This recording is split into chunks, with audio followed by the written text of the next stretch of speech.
Wallet with no overdraft fees. Oh, you're the best Capital One Bank guy. Hey, mind if I get a selfie? Sure. Say, Capital One, what's in your wallet? Terms apply. See CapitalOne.com/bank for details. Capital One N.A. member FDIC.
Seven o'clock in St. Louis. You're listening to TMA, presented to you by Brown and Crouppen on 101 ESPN, the TMA STL YouTube channel, a program that welcomes your involvement by texting in to the Air Comfort Service text inbox 314-399-9646 and talking it over in the Michelob Ultra YouTube chat, youtube.com/TMASTL. And Doug, you will be good to us because the Cardinals have won yet another series.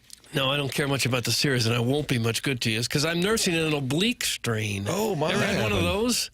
Oh, gosh. Those are pesky. I'm fine. You feel nothing, and then every now and then I move, and oh, my God. Oh, so, no, I wouldn't expect to be a whole lot of good to you today. Even with a series win, that doesn't heal it? It doesn't matter. They won two out of three. They get two. Their record is 2-1. That's what matters. I get people texting me now. Saturday night, Card just won the series. Tell Doug. Gosh, bless it. Tell Doug. Card just won the series. Well, I'm happy they did it. I'm just saying, big picture, it's meaningless. Oh, but I disagree. It's like they out-hit the Royals yesterday? Does that help? No, they lost a game. That's all that matters. 9-5-1 in their series.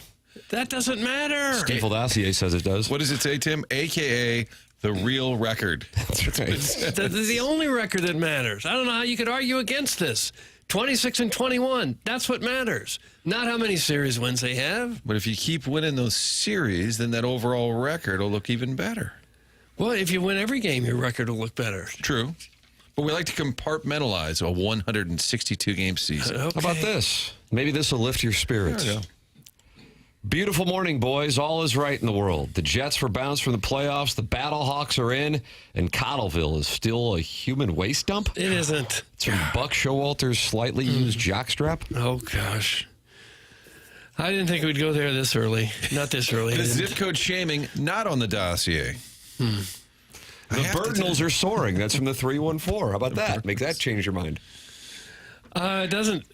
My mind didn't really need changing. I didn't really have some strong opinion on whether they're soaring or not, but they are definitely playing a whole lot better. The starting pitching has just been amazing. Saturday night's game, $1.49. You would have thought it was a getaway day game. Oh, yeah, a little noon on a Thursday. We complain about long games. That's a little too short. Too brisk. Yeah, you're barely getting settled in. Royals probably didn't sell a whole lot of beer and hot dogs that night. No. $1.49. It was outstanding. I mean, you want it to last about 2.5, don't you? As a fan, if you go. Oh, I had what they call an opportunity in the business, so I was at TV on Saturday. Oh, that's great for exposure. Yeah, chance to, for a different audience. And had a Battlehawks pregame show in the morning, which is a different opportunity, but really watched the game from start to finish, and it just flew by. Great defense, great pitching. That was fun. $1.49, though. If you're in the building, that's probably a little too quick. Yeah, that's not enough. We're never happy. No. Right about 2.5, 2:45. That's about the sweet spot.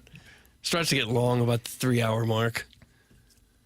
But does the time of the game matter? No. If you win the series? It doesn't. As It's long a as- series. As long as you win. Doesn't matter. I think you pulled your oblique digging in on this take. I think I moved a big planter out in the backyard. I think that's what did it. Oh, so it wasn't like a moment where you felt it. No. This is just like you've Just woken kinda- up and got us. Well, that's actually probably good news that it wasn't like a traumatic guess. injury. It's kind of gotten worse the last 2 or 3 days. I didn't even notice it at first. Is it because you're working on your hip turn to increase club head speed, No, I 14 can't really, to 18 No. pounds? I can't really do much of a hip turn right at the moment.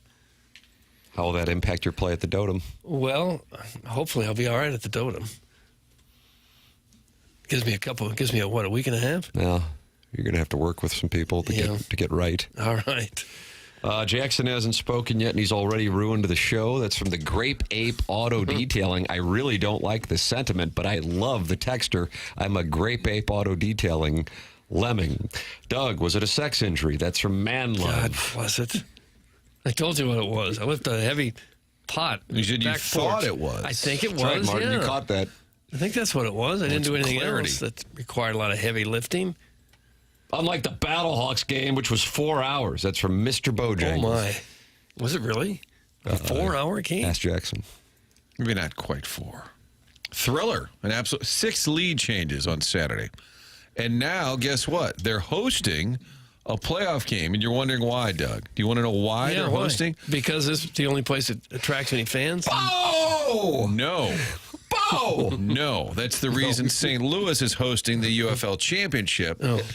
But the division championship, which they call a conference championship, will either be D.C. or St. Louis with a better record. One of those two is going to have a better record. D.C. has a scheduling conflict. Oh, so good. St. Louis conveniently gets to host regardless of record. How about that win for us? I think that actually happened with the NFC Championship game when the Rams played the Eagles. And Donovan McNabb, the vet, had a scheduling conflict. So they let I don't think so.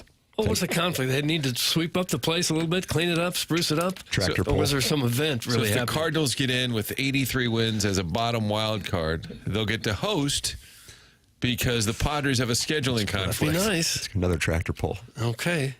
Very popular in BTO is playing Petco Park, and they will not move the show. Now, at a tractor pull, the thing you try to do is just pull a heavy object as far as you can. Is that it? You That's pretty crowdsourcing much- tractor pull in That's all pretty much your it. years? over at the guy who went to Ladue. KG, what do you got on tractor pulls? What's the object? What are they trying to do? Doug? Oh, I think it's just pull heavy weights. I think so. I think they rev them up and then see. I Rev think 'em up. when I went to that Washington County Fair a couple years ago, which was remarkably foul. They had tractor pull going on at that thing. Really? It's just who's got the better engine in the tractor? I think so. Whoa. Going mudding. Okay. Well, I got to get to more tractor pulls, clearly. Doug, tractor pulling is known as the world's heaviest motorsport. Did you know that? No. The goal of tractor pulling is to determine the strongest machine and the best driver.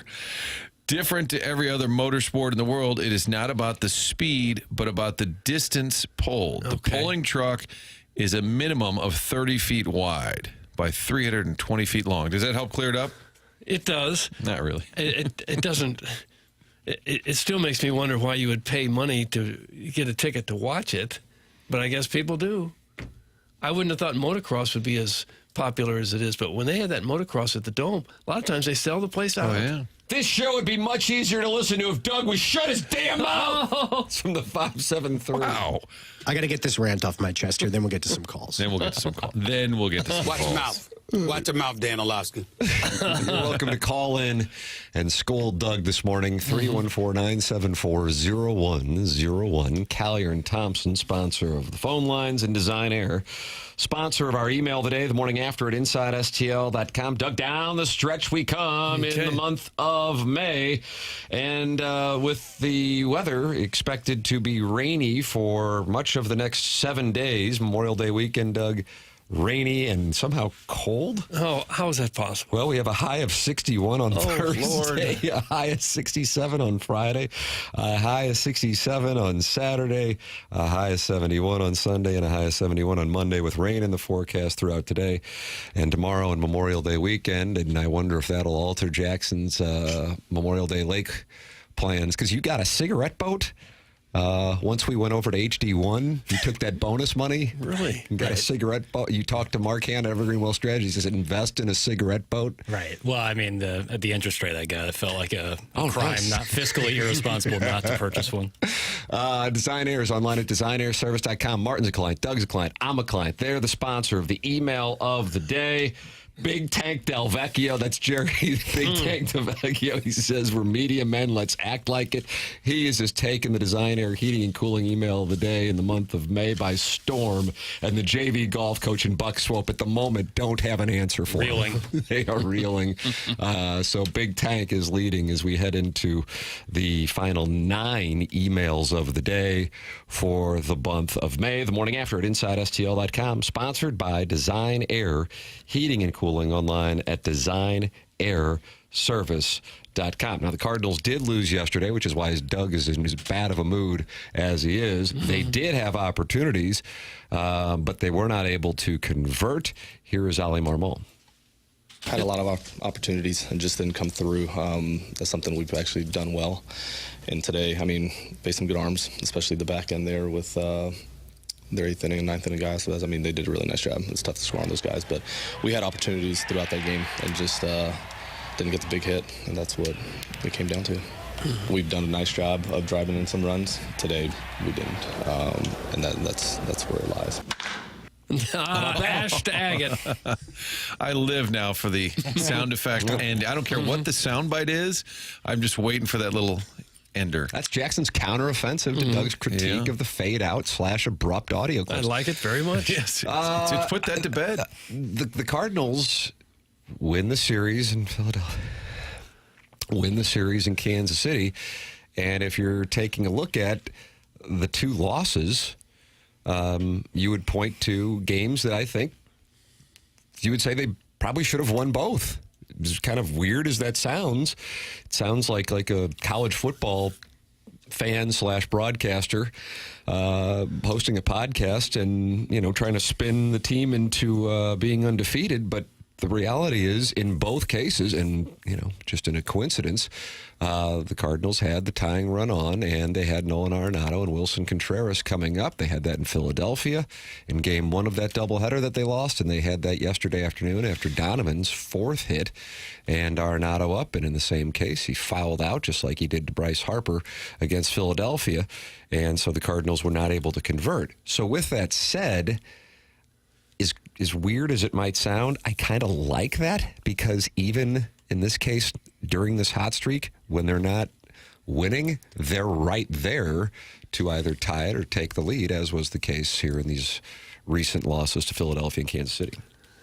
Yeah, it's been about the pitching, I think, for the most part. Yes, it has. It's just one night after the next. They get shut down starting pitching. I'm not sure anybody saw this coming, but boy, it's undeniable that their starting pitchers have been about as good as anybody in the league here over the last 2-3 weeks. Miles Michaelis, ERA after the Fenway start, and I think I asked him, what was that like at Fenway and stuff? His ERA after that start was 11.25. That was your pep talk? Yeah. He was on the show, and I was like, what was it, kind of toughen things? Talk about it. His ERA now is 3.77. And it does look like, in that game, Saturday night game, that cruised on by, it does look like he's just lollipopping it up there. Yeah. It works. 6 shutout innings, 2 hits on Saturday. So it's the playoffs, Doug. Game 1, starting pitcher, Libator? I'd say right now they'll probably go with Sonny Gray, but Livy would be a good choice. Michaelis looks like a guy who could throw the ball 110 miles an hour. Big, strong guy, and yet he's probably has the least velocity of all of their starters. But he's proof that if you have control within the strike zone and you change speeds, you can get people out. And I think it was Rick Horton on the radio said they told him not to worry about walking people because sometimes they said he was too accurate. He was just putting it because he was always throwing strikes. And they said, don't be afraid to pitch out of the zone a little bit. And you might walk some players, but maybe you won't put it right down the middle like the meatballs. And it's an interesting take. They're telling him it's okay to start walking people. Because I'm sure as a hitter, when you see somebody who's not throwing 98 miles an hour, you want to go up there swinging. And so if you put that a little bit off the plate, you probably get some guys out by being overly aggressive. The visual that struck me on Saturday, they had 2 really good defensive plays back-to-back. Boy, did they ever. To get out of the jam. They had the double play, they turned, and then Donovan the diving stop up the middle. But after the double play and that rundown, Arenado looked so excited. I'm like, this is a guy who could not wait to get out of St. Louis. Now, you could debate, well, he was open to a trade, but I think he was excited about that idea. Ends up still being here. Team's now winning some games, and he looked genuinely excited. I would love to know, and he'll probably never say it, his emotional connection to the team now as opposed to in the offseason when he just sort of thought he was gone. And now he's here and seems to really be enjoying this squad. And look at the Tigers tonight. Isn't that a good model of what the Cardinals, I guess, they're trying to do? Because it's not if you look at that lineup, it doesn't wow you. You don't see star Not players. household names. Right. And yet they can rake. They can rake. It's just a really solid team, and they have the best record in baseball, the Detroit Tigers. And it's not loaded with star power. It's a lot of guys that are homegrown. They're just pretty good. Well, the Cardinals may get there. Herrera certainly looks like the real deal. Holy smokes, does he hit? That's all he does. I wonder if it's time to move him up a little. Maybe bat him 4th if he's going to bat. He's hitting .429 at the moment. I think I might want to see a few more bats out of him. So .429 is good. It's very good. Okay. It's better than anything Roger Hornsby ever did. I think I'll give you 5 to 1. 5 to 1 on your money. Okay. Up to $100 bet. So $500 is sitting there. Oh, and I know you love to bet. Yeah. If you could name over the last week the 3 Cardinals with the highest OPS. The highest OPS? Did you say the 3 Cardinals?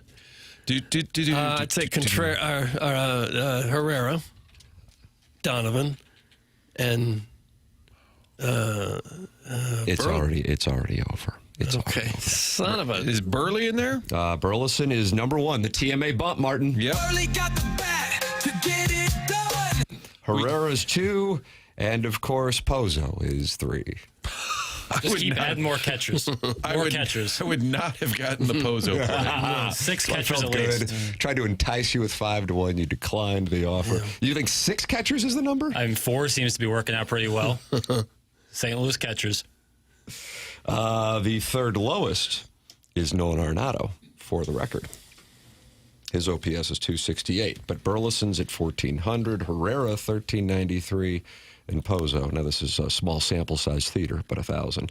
Donovan is 4th, as he has been raking as of late, and Mason Wynn at 5, rounding it out. Jordan Walker with the key at bat. Now, granted, it's a one-off, but hey, it mattered on Saturday night. And his home run, his third of the year, got the Cardinals the win on Saturday night. You have that fun with audio? I have him with Alexa after the game, dodging Gatorade baths left They were and coming right. for him multiple times. How's it feel to contribute on both sides of the ball today? It felt pretty good. I mean, it feels pretty nice. Hopefully to keep it going, and yeah, for sure. Walk me through that at bat with a home run. Yeah, I mean, I don't know. He's really good at slowing it. You got to stand here and take this one. There he goes. He earned that one. A nice shower. You did a pretty good job on that one. I had to. I saw it coming a mile away. But anyway, yeah, pitcher over there is pretty good. He does a good job of slowing guys down. So I had to look for, a select pitch, and he gave me one to hit. And I'm glad I could execute. When you see the defense that this team's executed all season long, I know you've been part of it, but watching your infield work tonight, what does that do for you? Unbelievable. I mean, that's game-saving plays right there by Donnie. Heck of a play by Mason at the end of the game. It's just unbelievable stuff. On the defensive side, pitchers are holding it down, man, and I think it's all good. Well, you already got me, bro. You already got me, bro. I don't care. You need it, bro.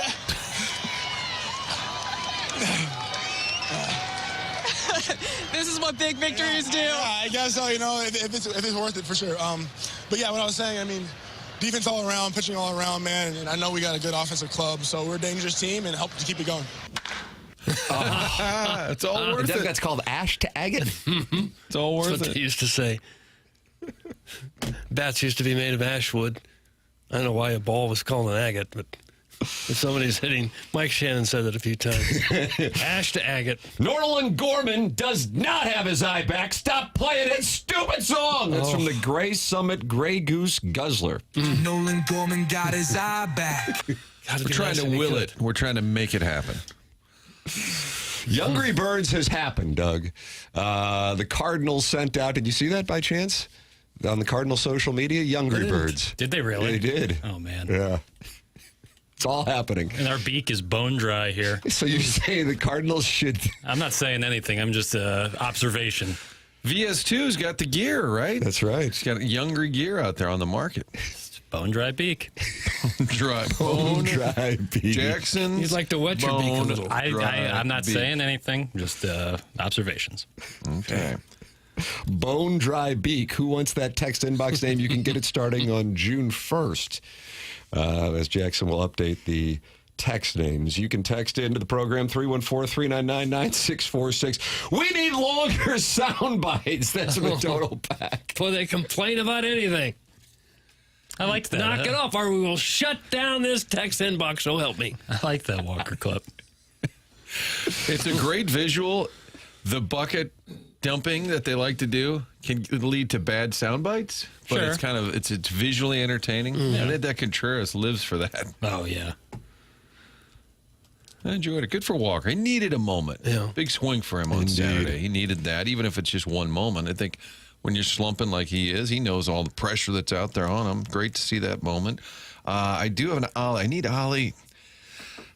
It's kind of like Mosaic, end of the day. We had about a 10-year run where every Mo soundbite had end of the day. Ollie uses nice job. There's a little meter I keep there at the nice job meter. I'm just going to let him know. I just want to freshen it up a little bit. All right. Nice He's done job. better about ending his sentences, and that used to be his thing. Like, And as an editor of sound, yes, that- it was. that- It that's was what like made you every and Doug time he would sideways. end it with, I was like, you don't need to vocally put a period on your sentence. We got you. Can you give me He's done this? better. Give me that sound effect, and when I'm listening to him, I'll be down there at the ballpark. I'll just hit it, so he doesn't have to do the I'll just on my phone play that. It's a good pop. It's a real good. It's right in the screws. You're struggling with the hockey one, however. I added something new to the hockey one. Wow. we were afraid for some hockey sound. Can't wait. We think the one you had might have been from the Afton rink. Sure. Well, hockey nonetheless.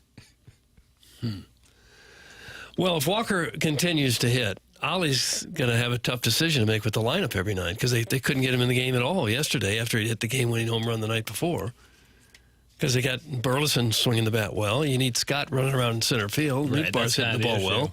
Herrera's got to be in the lineup as a designated hitter, so where do you put Walker? I mean, Walker really isn't hitting. I know, but if he does, I mean, like I said, he had the home run on Saturday. If he starts to show that he's got it figured out a little bit, they're going to really have to be creative with the lineup to get them all in. They brought Walker in as a defensive replacement. How about that? Yeah, for Alec Burleson. Two lowest OPSs with the Cardinals in the month of May are Walker and Gorman, and Jackson continues to play that song despite the Gray City Summit Goose. Yeah, some could be why his beak is bone dry. Yeah, well, I like the Nolan Gorman song. Mm-hmm. With Gorman, not being in the lineup makes sense. Walker, it's like, it's the great battle between him and Burleson. Like, what are you going to do? You know, maybe try Walker at catcher. I guess you could play the left-right thing, left-handed hitter, right-handed hitter thing, depending on the starting pitcher. Right. Tough to have runway when something like that's going on. Runway is our theme. Ladies and gentlemen, you are welcome to participate in the program. So many different ways to do so. Michelob Ultra YouTube chat, youtube.com/TMASTL. Call in, Collier and Thompson, phone lines, 314-974-0101. And text it to the Air Comfort Service text inbox, 314-399-9646. The program's called TMA, and it airs here on 101 ESPN and the TMA STL YouTube channel.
Doug, the doggies. Yeah, boy, the doggies. What do you say? What do you say? It was almost no words to describe what happened when you didn't see the game. Whoa. Whoa. Again, Tim, because I had this opportunity on Saturday. Yeah, that's a hell of an opportunity for you at this point in your career. Sitting at the 2 Fox. Felt like Rich Gould texting me every Sunday. You know, I don't like working on Sundays. And I would always write back, but you don't really like working on Mondays or Tuesdays either. There I was Saturday, but taking in all of the sports activity. Actually, it wasn't bad because Cards were on. We were watching City and then the Jets game, the Stars. Doggies did not play well, Doug. Did not play well at all. Oh, yeah. One of their more lackluster performances in a long time. They haven't won a game since March, and it's almost June. That's not good. No. And even the diehards are really getting worked up now. Why no Maple Leafs talk? That's from Arthur Fonzarelli. He's known as Fonzie in the Michelob Ultra YouTube chat. Well, guess what? It's coming your way. A Game 7 last night in Toronto with Craig Berube behind the bench. And, Doug, it was a thriller. It wasn't a thriller. That one I did watch, and it's just amazing how little the Maple Leafs had. I mean, they were just in Games 5 and Game 7 dominated by the Panthers in every sense of the word. They had nothing, and the fans again. At the start of the playoffs, I was hoping if it wasn't going to be the Blues, I'd like to see Toronto win for their fans, diehard fans, kind of the capital of hockey in the world. I think a lot of people in St. Louis shared your thoughts because they love Craig Berube. Yeah. Haven't won since the 60s. But then to see their fans turn on the team in the playoffs. Game 5, so many of them left after 2 periods, throwing stuff on the ice. Same thing last night. Somebody threw a jersey again last night. I saw a lot of empty seats. You're going to give up on your team in the playoffs? And then they were booing them when the game was over? Come on. Did it remind you of Rocky IV when the Soviet crowd turned on Ivan Drago and started cheering for the American side? Didn't see the picture, Tim. So it didn't. Sweet mother of mercy. Sorry. I can't believe what I just heard on this show. I didn't see the picture. Didn't see Rocky IV? No, I don't think so, no. Frank's got it on a loop in his kitchen. Yeah, How have you not seen that? Maybe just a bit of it. I missed most of it. I noticed under Yoff Talk, Tim, it says Continental Yoff Talk. Austin Matthews, parentheses, lights on, nobody's home type stare. I like that. Description for nice us papers. only. Nice papers. Thanks. I like that. But don't you think as a fan base, you could support your team in the playoffs, even if they don't do well? They gave you a great regular season. They took the defending champs to a Game 7, and you're still going to boo them on the way out? That seems wrong to me. Salty bald dude from bald dad from Caseyville. WTF, Doug? What? You think you ought to boo your team just because they didn't win the playoffs? They're played and matched up to your extreme expectations. Boy, you'd have done it differently had you been the head coach. It happened. It was a pretty bad performance, though. It wasn't a good performance. It was pretty bad. You still don't boo your team. Because I think if the Leafs lose in the second round this year with Berube, they're like, well, we got through the first round. It's still not good enough. They're still going to be really disappointed that they can't get through. But the way they flamed out. In Games 5 and 7 at home, I mean, they just got worked in both. Just to lay an egg and to have the series under control, winning those first 2 games. Bernie Federico called the shot, said, I like the Panthers. Yeah, he did. It's unbelievable. So now I think Toronto, even though they did get through the first round, which had been an issue for them, they're right back where they were in terms of fan angst and franchise disappointment. Biz Nasty had really been pushing for the Leafs. He had the Leafs tie on last night. Here he is in between periods when things weren't looking particularly grand. I mean, what else can you do you're but the laugh? visitor. I guess you could boo like the fans there, but you're not going to be doing that. But do you understand why they did? This is brutal. This is men versus boys right now, completely unprepared. I think they've lost every single 50-50 puck battle. Don't know else how to describe it, but pathetic performance. I still have a problem with them booing, though, Liam. I mean, last time I checked, the hockey game's 60 minutes, not 40 minutes. So as poorly as you might think the Leafs have played, you got to give the Florida Panthers a ton of credit. They're the defending Stanley Cup champions. They ratcheted things up a little bit. If you're the fans in Toronto, cheer your team on. Give the guys a little bit of optimism. Well, to be fair, I think they did after the Florida scored a couple times. If I paid $5K for lower bowl seats and that was the effort I got through 40. You paid for 60 minutes, so there's still a chance. Okay, that's fair. I'm going to still believe. I'm just saying I'm okay with the booze if that's the effort you put forth. Like the one thing that I'm minutes. seeing right Oh, hit the goalpost. It totally took away from the fact that you kind of dumped out mid-thought. You distracted Doug with the bright, shiny object. Right, I dumped out. So did the edit hit the post? What? Ooh. Oh, I hear what you're saying. I like that. Can I hear that? Can I just hear that sounder again? Yeah, here you go. thing that I'm seeing right Hit the goalpost. It's going to take so. It wasn't a very quick slap shot. It took a while to get there. I would agree with Doug in that moment, like just hang in there. I would boo. I think it's okay at the end there and the effort there. It's 6-1. Good God. But 3-0, you still had to check. I kept thinking, if you just get that 3-1 goal, then you're right back in it. I kind of think the fans are a bigger part of the team than what maybe a lot of other people do. A cheering fan, a fan base that's going nuts for a home game, that can help. That can matter to players. And I'm sure it can matter when your own fans are starting booing you and throwing stuff on the ice. It matters when things like that happen to a team. And as a fan base, I just don't understand turning on this team you supposedly loved all year, and now they don't win the last game, and so you hate them, you boo them. I just don't think that's right. And they won It matters. It matters. Does matter. They won the game 6 on the road Friday. Wasn't enough Backs for these against people. the wall. Mm-hmm. Oh, it was bad. What about the Chief, Tim? What did the Chief say? Chieftain had this to say following the festivities last night in Toronto. All right, hit the lever, please, Pale. Well, I look at, That's I it? think the moment's too big for him. I think it's, we went to Ottawa and won game 6 and won a series. We went into Florida and won game 6 to make it a game 7, so the moment's not too big. For me, it's all between the ears. It's a mindset. These guys are capable of doing it. You just got to execute it. And we didn't execute it. We didn't execute it in game 5. We didn't execute it in game 7. I don't have an answer for that. Why? But that's the bottom line.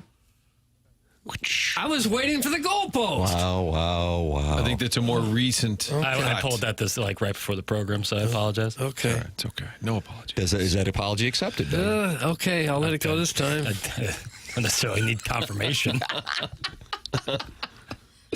Return to sender. The Toronto's $47 million core 4 group of forwards scored only once in 4 games after game 3.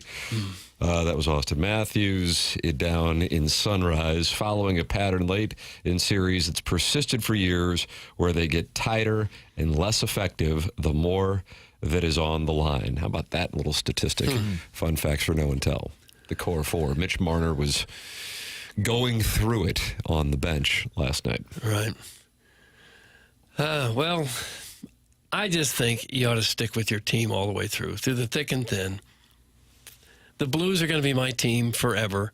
And if they don't win, I'm not going to boo them because they didn't win. Even if the performance wasn't what it should have been, or if it looked like they didn't give an effort, they were just thoroughly outplayed by a very good team.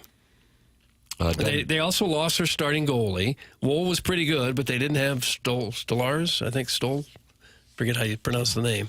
Stan Stovall was Stan Stovall in the 80s, Mark. Yeah, I think. also a competitive bodybuilder, left for Baltimore.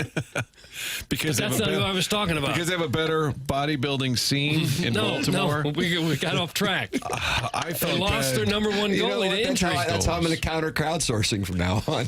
Dude, we get it. You work out, guy. I did feel bad for Joseph Woll, the local kid in net. Yeah. That was tough. He wasn't going to stop too many of those. There was a couple of them he didn't have much of a chance on, but he certainly didn't cost him that game. But still, for the second round of the playoffs, Toronto didn't have its number one netminder. They laid down. On Saturday night, Tim, when the Jets lost in overtime, I felt bad for Scheifele. I mean, his dad dies Friday. Mm-hmm. And he's, we've talked about him on this show a ton. Was targeted and knocked out and didn't play, and Shen got him good. And then he comes back to play, and they're the Jets who were rooting to lose, and they lose in painful fashion in overtime. With him in the box. On a power play goal, yes. The only penalty called in the game. And, I mean, it was kind of a necessary one to take, considering the Stars were on the attack. And I woke up, heard the news about what had happened with Mark Scheifele's father passing away overnight. They have an elimination game in Dallas. He finds out about it, decides to play, and I found myself pulling for the Jets. I found myself going into the game. I wanted to watch how, the whole thing played out. Was watching with my older son, and I watched all of the Jets post game with Lowry and Arneal, and their biggest thing, as crazy as it might sound, but from a human standpoint, you can understand it and have a great deal of respect for it. They wanted to make sure they did not give up the goal while he was in the box. Of course, they don't want to give up a goal in general because their season's over.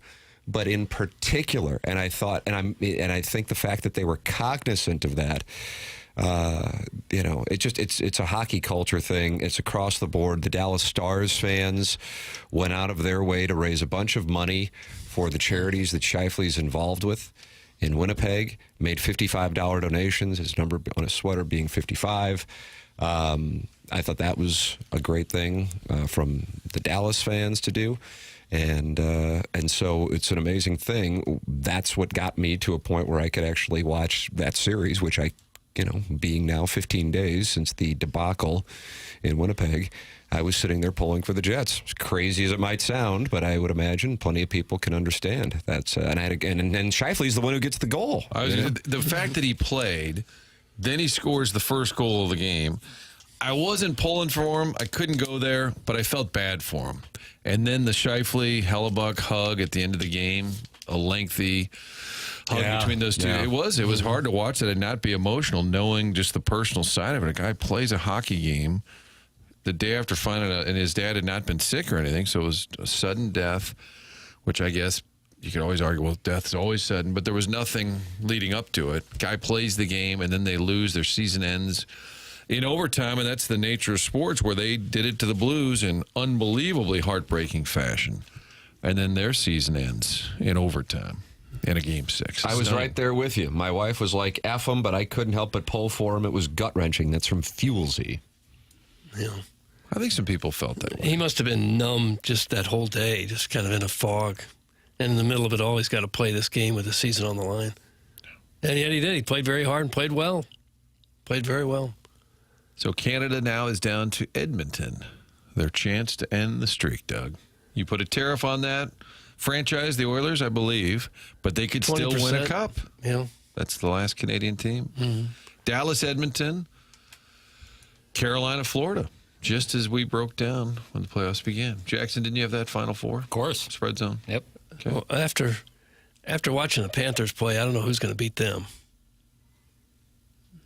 I don't know anybody's playing that well. Got the goalie, got the veterans. Toronto had a fantastic regular. They had 108 points.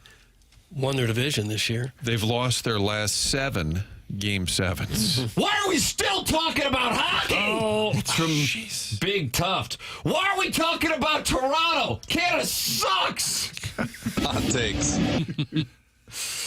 Doug, the WTF was about you not watching Rocky IV. That's from Ryan Boom. I didn't watch it. Nothing to maybe a clip. Maybe a clip or two. Yeah. I'm in the news, sweetheart. We're in a trade war with Canada. Beat them. That's from the Total Package. Beat them? Beat anyone from Canada? So we're pro Dallas. How are we not talking about golf? Doug, they are not happy with the topic. No. I'm real close to blocking everybody. You want to talk about golf? If you followed the lead of the text line, this show would be even more ADD. Oh, talk about golf. Nope, don't talk about hockey. Nope, switch baseball. What? Football, Battlehawks. Jackson will like this one from the Loomster. Who cares about the hockey game? Talk about the Game 7 people actually watched. SGA is a bad man. That's from the Loomster. Mm-hmm. Another terrible game to watch. Another blowout. Up until the fourth quarter, the Thunder just started absolutely. Then late in the third, they dominated, but it was a good first half. But no WNBA talk. Caitlin Clark had a triple-double. That's from MD right. 2020. God, we can't get to it all at the same time. I've got the pen raised, and if I have to, I will suspend every one of our listeners. Everybody who texts in gets suspended? What about the Michelob Ultra YouTube maybe chat? just everyone listening. Just to send the message. Yeah. Send a strong and powerful message. Really. You're all of you right now in your car, you're all banned. Doug, can you clear the text line? Clear them out. Clear the lines. All right, shut it down. Shut all of it down and clear the line. Oh, we're starting fresh. That should do starting it. Fresh. Okay, let's see if that helps. That's good. You just cleared them, right, Jackie? Yeah. Oh, yeah. You're welcome to get suspended by texting in 314-399-9646 in the Michelob Ultra YouTube chat, youtube.com/TMASTL. The program is called The Morning After, and it is presented to you by Brown and Crouppen.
This is Jackson with the Sports Center update. That's driven by Johnny Londoff Chevrolet and Johnny Londoff Autoplex. The Cardinals take 2 of 3 from the Kansas City Royals, make that another series win, 9 on the campaign for the Redbirds. They'll try to get another one this week against the Tigers. First game tonight, 6:45 first pitch. Sonny Gray on the mound for the Redbirds. That was their Sports Center update, driven by Johnny Londoff Chevrolet and Johnny Londoff Autoplex. See them at londoff.com. Chevy, together we drive. Are you kidding me?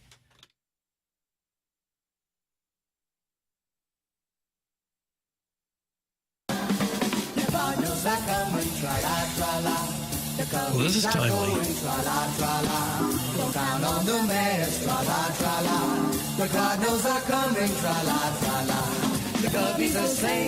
That's my favorite part right here. Liquor sticks.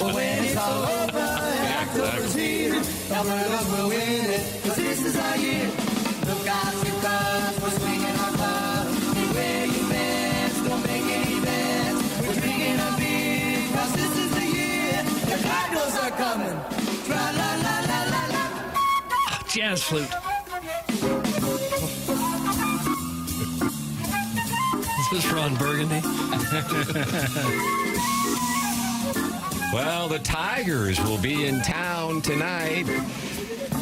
The question that I have been pondering since they left for the road trip, which was incredibly successful, is what will the crowd look like when these Redbirds return to town? The issue, and why I don't know if we're really going to be able to see what kind of attendance and really judge if fans have gotten back on board, is the forecast over the next 2 days is really troublesome. So from that standpoint, I could see postponements, cancellation, and that could discourage people from going to the ball game. If you would have had the weather that we had over the weekend on Saturday and Sunday, that could have changed things. But tonight and tomorrow, it's supposed to be lots of rain in the St. Louis area. And so therefore, I don't know if we'll really be able to draw a conclusion. Well, the next 2 days, 2-3 may not be a really good barometer. See what I did there with barometer to tie it into the weather? That was pretty sick. That was pretty sick. But I'm sure it'll be a slow progression to build back the fans. That they're not all of a sudden going to have 45,000 at a game because they've played so well over the last few weeks. But I think it will build as the season goes if they continue to play well. Martin, if I sent an over-under, and I'll do it for tonight, even though I think delays are live, if not a postponement. If I were to set an over-under of, and we'll do it, it's so tough because there's the announcement, and then there's what's actually in the building, and of course we don't know. 28,000 sold. Is that what you're saying tonight? 28,000 sold. So Detroit on the schedule, most folks aren't grabbing even though they're good, in advance, it's not a game you're looking to go to. Kids are starting to get out of school. Still a Monday. I'm going to go a little under. Martin just shipped the underdog. Yeah. How far under are you going to go? 27,999. I'll say 28,000.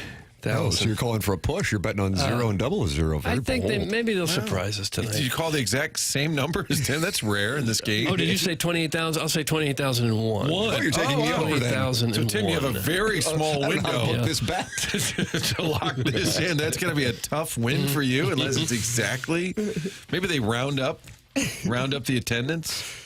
Doug, stop being such an attendance homer. That's from Big Tough. Now the topic is fine, but the opinion is not. Attendance homer.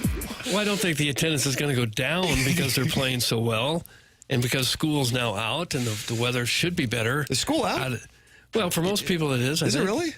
Yeah. I think there's Colleges graduations. Well, yeah, older kids. I think most middle school, grade school kids got a day or two to go. Yeah. Probably got a carnival right around the corner. That's right. It's all St. Gabriel's, of course, ruining theirs by moving it to October. Okay. Yeah, I think it'll go up gradually, but steadily as long as they play well. Doug, you seem extra feisty today. I can help you release those emotions if you need. That's from producer Joe's Ask Gab. We didn't need that. Just didn't need it. If the old man's satisfied, then everything's just fine. There's our commissioner of the Fantasy Baseball League, producer Joe. I'm going to suspend him. I didn't like that. Producer Joe or producer Joe's Ask Gab? I don't want to suspend him, but it's just something that has to be done procedurally. Producer Joe, who no longer works at the show, has nonetheless been suspended. Joe, just for the drop? Suspended, yes. Suspended a period of 2 days. Not the texter, the drop. Yeah, it doesn't feel very good. I know it doesn't, Joe, but it's all part of the process. School's not out!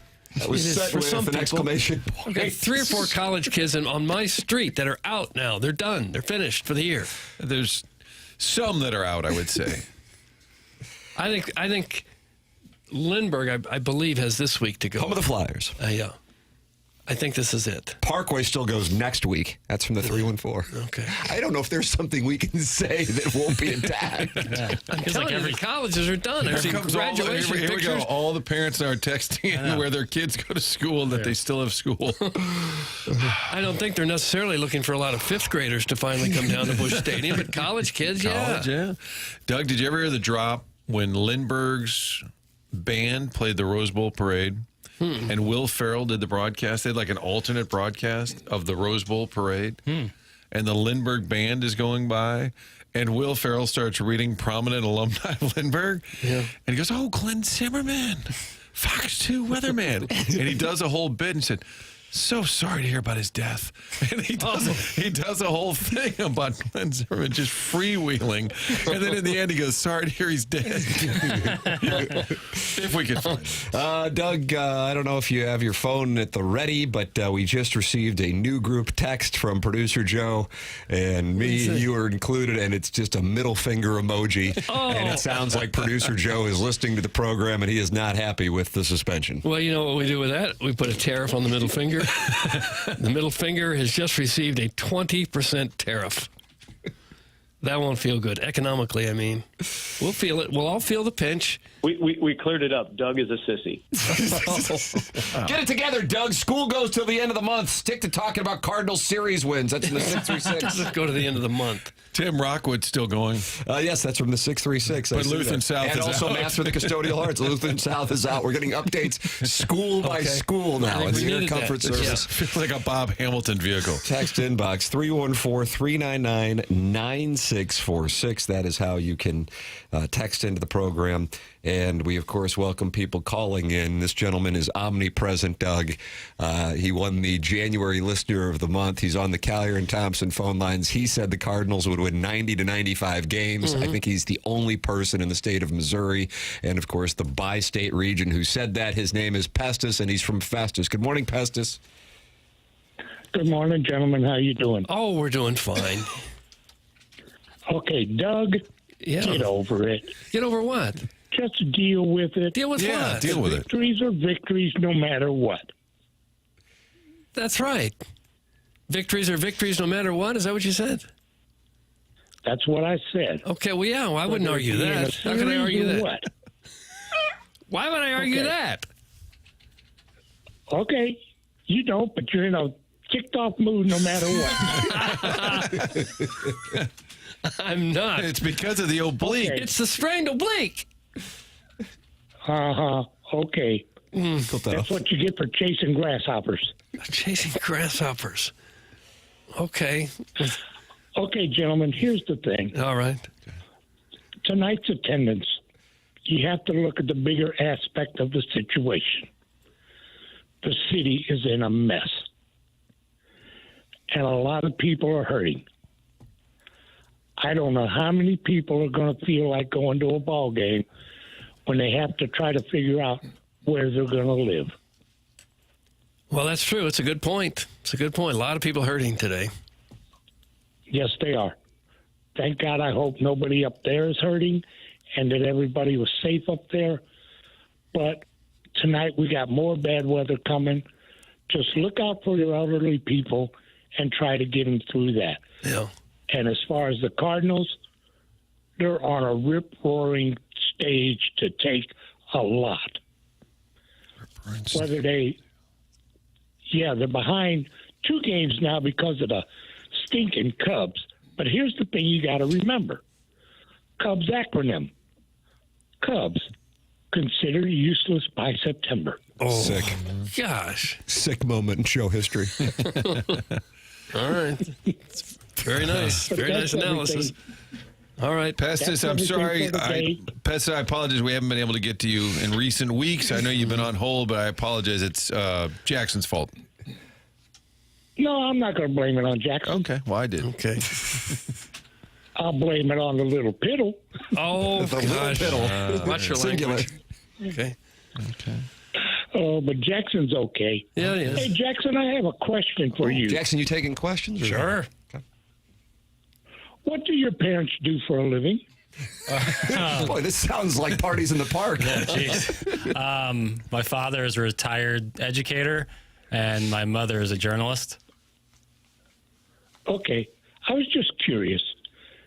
And if you would have said you didn't want to answer, I would have respected that. Okay. Did I ask you, Pestis, why you wanted to know that? I was just curious. The name Jackson Burkett and everything, it's the last name Burkett is famous in St. Louis for some type of fencing company or something, I understand. Okay. And I was just wondering. All right. No, I don't know anything about fences. That's okay. Wooden or otherwise. Wooden? You don't know nothing about wood? Or otherwise? Yeah, timber really isn't my bailiwick. More of a textiles guy. I could get really naughty with that one. Okay, watch it, mister. Watch it, Doug mister. is in a banning mood. Yeah. That's right. No. But anyhow, everybody stay safe. Look out for the weather tonight. Watch out for your elderly neighbors and everything. And whatever you can help your neighbors right now, please do it because they need a lot. Yeah. It's a nice message. Thank you. Very Pestis. true. Thank you. Thank you. Doug, did you post? Okay, gentlemen. You have a great day. Thank you, Pestis. Doug, there's our listener of the month from the month of January. All right. I've asked Jackson for an addition to the buzzer when a call gets a little lengthy, and that was a pleasant call. But when a call gets a little lengthy, we have the buzzer handy. We do. And we're going to add Elliot Davis's ringtone. I suppose there could be some people a little leery about the weather if we see potential dangerous weather again tonight. 100%. Not wanting to go out. I mean, I think there's a good chance that the Cardinals, they may postpone the game this afternoon before it even gets to a chance. Going by weather.com, which I think tends to be more accurate than the iPhone app, weather storms should begin in the mid-afternoon and then kick up at both 7, 8, 9, and then throughout the area around 10 and 11. And so considering what happened in the St. Louis area on Friday, I would imagine the Cardinals will be especially conscientious. I think that's the worst tornado that I've been around for in St. Louis. And I was wondering if it was the worst ever, and it's not even close. I'm reading 1896, St. Louis and East St. Louis, 255 dead, 1,000 injured in the third deadliest tornado in United States history. 1896. That was before structures were built with, steel and concrete, most of them as they are today. And before the warning systems, I'm sure that people had no idea anything was coming. On Sunday, my wife was watching video of some of the destruction. She said, it's from Doug Vaughn. And I said, what? And she said, Doug Vaughn's Facebook. I didn't know you were out there. Were you out there chasing storms? No, I went to Forest Park because we've got a wedding coming up there in November. At the reception is at the visitor center. We said, let's go see if it's still standing. And most of the buildings at Forest Park are okay. The Muni looked fine, and the visitor center had some of those barrel tile roofs off. But the trees are leveled. The golf course just trashed. Big, huge, enormous trees all over the place. It has to be in the hundreds of trees that are down in Forest Park. Really amazing. I don't imagine the golf course will be open for months. Yeah, they've been posting a bunch of updates and stuff on how they're cleaning it up. But not only are they limbs falling everywhere, but that destroys greens. That can mess up so many different things. Those big trees along Skinker, that really long hole along, those trees are gone. Yeah, there's a huge hole on the par 3, number 6. Massive. That's been there forever. Just completely uprooted. The earth below it's gone. Really? It's crazy. All these trees I've been seeing, those big ass trees that went down. It's not just the roots that are down. It's like the the circumference around it of Earth is also just out of Just pulled out. It's crazy. It's amazing how the big trees tend to go and the smaller trees survived it all. You think it's because the bigger trees are probably a little older? I guess. I guess that's what it is. And the tennis center looked unscathed. They looked fine. Well, and they were saying some of the destruction in North City is the combination of really old trees and some houses that were really old that were not structurally sound. And you combine those two, the visual of it was true devastation if you saw some of the flyover video of like North St. Louis. Sunset Hills, we had about 3 minutes of rain and one big gust of wind, and that was it. And I was thinking, well, that wasn't much for all the buildup. That wasn't much of a storm. And then you start to watch the news, you go, holy smokes, I had no idea. Yeah, it missed me by about a quarter mile. Did it went really? right through Clayton. I live in the Brentwood area. Yeah. And it was a huge... Were you at your place when it happened? Huge power line down near my place, but I only lost power for like a minute. So luckily, very lucky in that sense. But big portion of my area out of power lines down everywhere. And then obviously Clayton got ran through. I'm right next to that. Crazy. And like the thing is, it was a gorgeous day before it all happened. 20, 30 minutes, just brutal. And then gorgeous day after. Like, so weird, you know? And as tornadoes are, you can go on one street and it's total devastation. Right. One street over, nothing happened. Yeah, it looks like nothing happened. Yeah. Right. Guys, bigger trees catch more wind. That's from Trey Mason, who that's probably what it Missouri is. shut down in 2013. Yeah. They don't give with the wind like the smaller ones do, maybe. Did somebody take the name Trey Mason just to troll you Mizzou fans? Is that what it is? Yeah, that's rough. Brings me back. I was down there. Were you at that, Martin? I was not. Was Chuck Marlowe there? Was Charlie there, Doug? Maybe. I don't know if he was there. You don't remember? Was Zach Choate at that game? I don't know. Rich Gould was probably not. Yeah, I'd rather not make that trip. It's starting to sound like you're questioning his work ethic. No. He was very loyal to the studio, Doug. He felt it was important to kind of command the show from the studio. And if you'd like to do it for me, that's fine too. Options. Hello? Can we talk about the devastation from the storms? I told you guys the storms were coming in Friday. Tornado hit just a mile from my house. Tons of huge trees and debris everywhere. Some streets look like a war zone. We got through it with no power outage, but that changed yesterday. Crews had to turn power off to fix lines, so we're almost 24 hours without power. Thoughts and prayers are appreciated. That's from Sharon in Clayton, Doug. She has sent in some images. Oh, God. Oh, I'm sure that was a frightening time for people in the path of that. Holy smokes. It was a rare path. I mean, it's kind of going down like Del Mar, U City, right through Del Mar. Central West End. Typically, they're up right around that I-70 line. Yeah. I mean, all weekend in Brentwood area, all the streetlights were out. So these huge intersections, four-way intersections, 3 lanes apiece, are all trying to go on like a stop sign. It's brutal. Brutal. Well, and now we hear that there's more severe weather possibly coming. Over the next 2 days. Yeah. Then starting mid-afternoon. So taking it back to how we got into the conversation with bad weather in the forecast and with the understandable sensitivity in the metropolitan area from what took place on Friday, and plenty of people still dealing with what's transpired. I could see the Cardinals taking a conservative approach to how they handle calling a game off tonight. And so, therefore, on the attendance front, I don't know if we'll really get a good gauge. Weirdly, and I don't really know what's causing it, just kind of an outlier from a forecast standpoint, it's supposed to be for Memorial Day weekend, pretty cool. And precipitations in the forecast there. So we might not get a gauge when the Diamondbacks come to town this weekend. It was the best day Thursday, and they're not playing Thursday. No, they're playing Thursday. Are you talking about the forecast? The Cardinals are not playing Thursday. I'm saying the best window of weather appears to be Thursday. Yeah.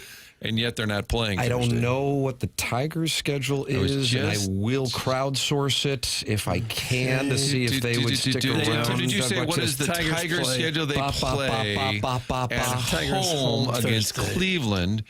Maybe Cleveland would agree to come here, a.k.a. round robin. Like the UFL. Play them all right here. Yeah. United Football League, they tend to cooperate like that. They do tend to do that with So maybe Cleveland could just come here and knock out a game while we play a triple header with the Tigers. We've got this figured out. It is good when they can announce it in advance. I'm sure the Cardinals are talking about that right now. Jackson's buddy, and I mean relatively close friend because he didn't invite Jackson's girlfriend to his wedding, but sweet Kai, he's close enough friend for Jackson to ignore the Plowhawks wedding. Friend of the show. Weather modifications, no joke. They've got to stop seeding the clouds. That's from sweet Kai. And Jackson has a facial reaction, Martin, that if you were watching on YouTube, you'll be handsomely rewarded for it. Got to log off, brother. He's blaming. You got to log off, brother. Watch your mouth. Yeah, watch your mouth. Sweet Kai, watch your mouth. It's TMA. We are in the Fisher Window and Door Store, 8 o'clock hour here on the program. And the program is brought to you by Brown and Crouppen. Online at brownandcrouppen.com or by calling 314-222-2222. Andy Crouppen, Terry Crouppen, and Ed Herman, regulars on the program on Tuesdays. Long-time presenting sponsor now of TMA, going back a couple of years. And we are fans of theirs individually. And you can be fans of theirs individually and from a partnership standpoint, because if you are in a spot where you need a personal injury lawyer, working with somebody who is local and knows the legal environment, is committed to the area, been in the area since 1979, that's who you want to work with. That's Brown and Crouppen. Online at brownandcrouppen.com or by calling 314-222-2222. Remember, the choice of an attorney is an important decision and should not be based solely on advertisements. Tim McKernan, Doug Vaughn, Martin Kilcoyne with you on the program. Chris Kerber is going to join us coming up for his weekly Monday hit at 8:15. That's next here on TMA.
Hey, when you need service done at your house, and it's going to happen at some point in time with that air conditioning unit, whether it be just the normal maintenance to make sure it's running, or maybe there's an actual problem with it, maybe it's making some noises, whatever it may be, when you bring somebody in, like the folks at Classic Air Care, you want to make sure that you are bringing in somebody that you can count on, somebody that you can rely on, somebody that you know knows how to get the job done and do it right. And then if something does go wrong, they know exactly how to fix it. And that's what you get at Classic Air Care. And how do you know this? It's really simple.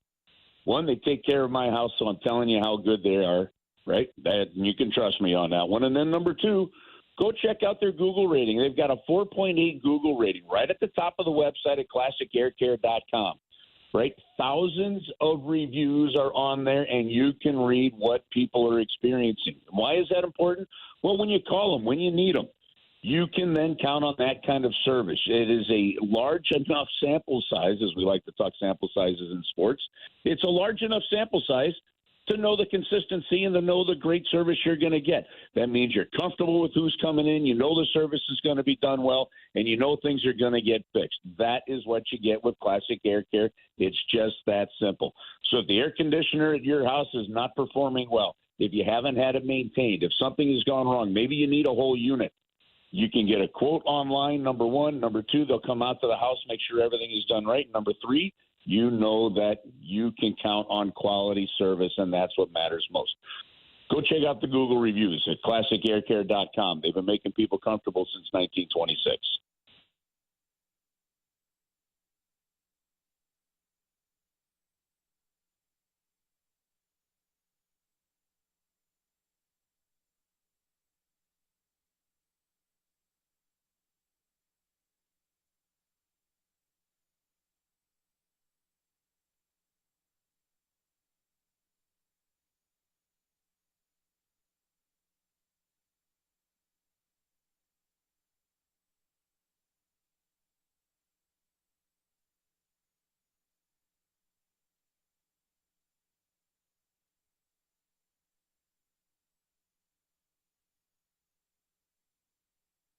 Welcome back to the Morning After 101 ESPN. The show is presented to you by Brown and Crouppen, and you can watch it at youtube.com/TMA-STL. 258 friends have gathered on the TMA STL YouTube page to watch and talk it over. And you can do so. That's presented to you by Michelob Ultra. Joining us now here on our Callier and Thompson phone lines is Chris Kerber. Kerbs, they are not happy in Toronto this morning. How do you explain, and I know there's really no way to do it, but man, games 5 and 7 in Toronto, where you would think that team and that building would be rocking and in full support, instead ends both times with boos and fans leaving early. Well, honestly, Tim, the first thing I thought, watching that game last night was actually about the Florida Panthers, to be honest with you. To me, I'm like, man, that's a good little run that this team has gone on. Back-to-back Stanley Cup finals, winning a Stanley Cup, another conference final. I mean, that's the teams, no matter who they are in the East, Toronto Maple Leafs or the Tampa Bay Lightning, whoever, they've run into a pretty good juggernaut there in the Florida Panthers. Then really just how good hockey's been in Florida with them at Tampa over the last 6 or 7 years is dang impressive too. But when you look at Toronto, I mean, I don't know that you can be surprised. I think they got the coach they need that knows how to get it done. I think that what they did this year is actually a pretty solid year, getting to that second round, getting to Game 7 of that second round. But it shows you where they're missing some pieces. And the real challenge, and I don't know, maybe there's another one I'm thinking, at least missing from a Blue standpoint. But unless they trade Mitch Marner between now and July 1st, Mitch Marner, who's a 100-point player, is going to basically walk, right? And they're going to have nothing for him. And there's a lot of people up in Toronto that are up in arms about that. A lot of fans are. And I was thinking, I mean, I don't know the last time we saw a free agent in hockey just kind of walk like that, that's got that kind of offensive ability in a long time. I mean, I know it hasn't happened. Hasn't happened with the Blues, I think, since Brett Hull, when you look at the offensive side of it. But it's a fascinating story now where they may lose one of their top players to free agency. I think they have to. I don't know how they can go ahead and keep him, even if somebody like Tavares is gone. But I don't know how that works without getting somebody back. That's a tough pill to swallow. It's going to be an interesting offseason for them. Well, the whole narrative about the Leafs is that they choke and they never win in the playoffs. I felt winning a first-round series, and I said this earlier, if you lose in the second round to the Florida Panthers, defending champions, it's not disastrous. But the way they lost in this series, the way they laid an egg at home, Game 5 and Game 7, don't you think we're right back where we started with the talk about the Leafs? I think you are a little bit, because that comes down to just some character issues as a team, right? But it also looked at in the first year of Berube up there too. There's only so many moves that they could make, right? I mean, it's hard to do a complete roster overhaul. I think the team that might have tried the most overhaul this season was the Colorado Avalanche, right? And they didn't make it out of the first round of the playoffs. So. To me, that's a telling loss. It tells Toronto exactly where you need to go, but in terms of how you adjust your roster, because guys, we talked about this last week. I just don't. The difference between the quality of play in the East and the quality of play in the Western playoffs is just heaviness, right? And Florida is bringing something that no other team has right now. Now, the next one closest to that would be Carolina. So I think we're due for a great Eastern Conference final there, but. It's just you've got to be able to grind it out down low, and you've got to be able to hit, and you've got to be able to take hits, and that Toronto team is not built that way. Yeah, you talk about Carolina. They've been awfully good, too. Their record's 8-2 so far in the playoffs. I don't hear a lot of people picking them to go all the way. You think they have a chance to beat the Panthers? Oh, yeah, I think they do. I think, they've caught up to Florida a little bit. I think they've got a solid lineup top to bottom. If they get the goaltending dug from Frederik Andersen, they could definitely be the ones to knock the Panthers off the top spot there. The Carolina Hurricanes are built very much like the St. Louis Blues were built in 2019. They're built, to me, kind of heavy like Washington in 2018, and really without the true superstar, there's complete a team as you can get. So I think that they're a team that could absolutely do it. The thing about Carolina is just isn't a whole lot of weakness in their lineup. It doesn't matter which one of their top forward lines you're playing against. It doesn't matter which defensive player or defensive grouping you're playing against. They are just as consistent and well coached as any team in the league. Kerbs, where were you emotionally on Saturday with the Winnipeg Jets, the story of Mark Scheifele playing the day after his dad died? We were saying earlier, and Tim said he found himself pulling for Winnipeg. I wasn't quite that invested, but I also felt really bad for them the way it ended, which I never thought after what happened to the Blues. I never thought I could feel bad for the Jets, but I did on Saturday. I did not feel, listen, I can separating it. I did not feel bad for the Jets. But having, gone through it just a couple months ago myself, it was hard to watch that handshake line at the end of that game, wasn't it? I mean, guys, this is that just the human side of sports, when it kicks in, especially this sport in hockey, and even after a tough battle of a 7-game series, what you end up seeing, with the handshake lines or whatever, but you could tell that how respectful the Dallas Stars were and supportive of Mark Scheifele to have played that game, when his dad unexpectedly passed, just the night before like that.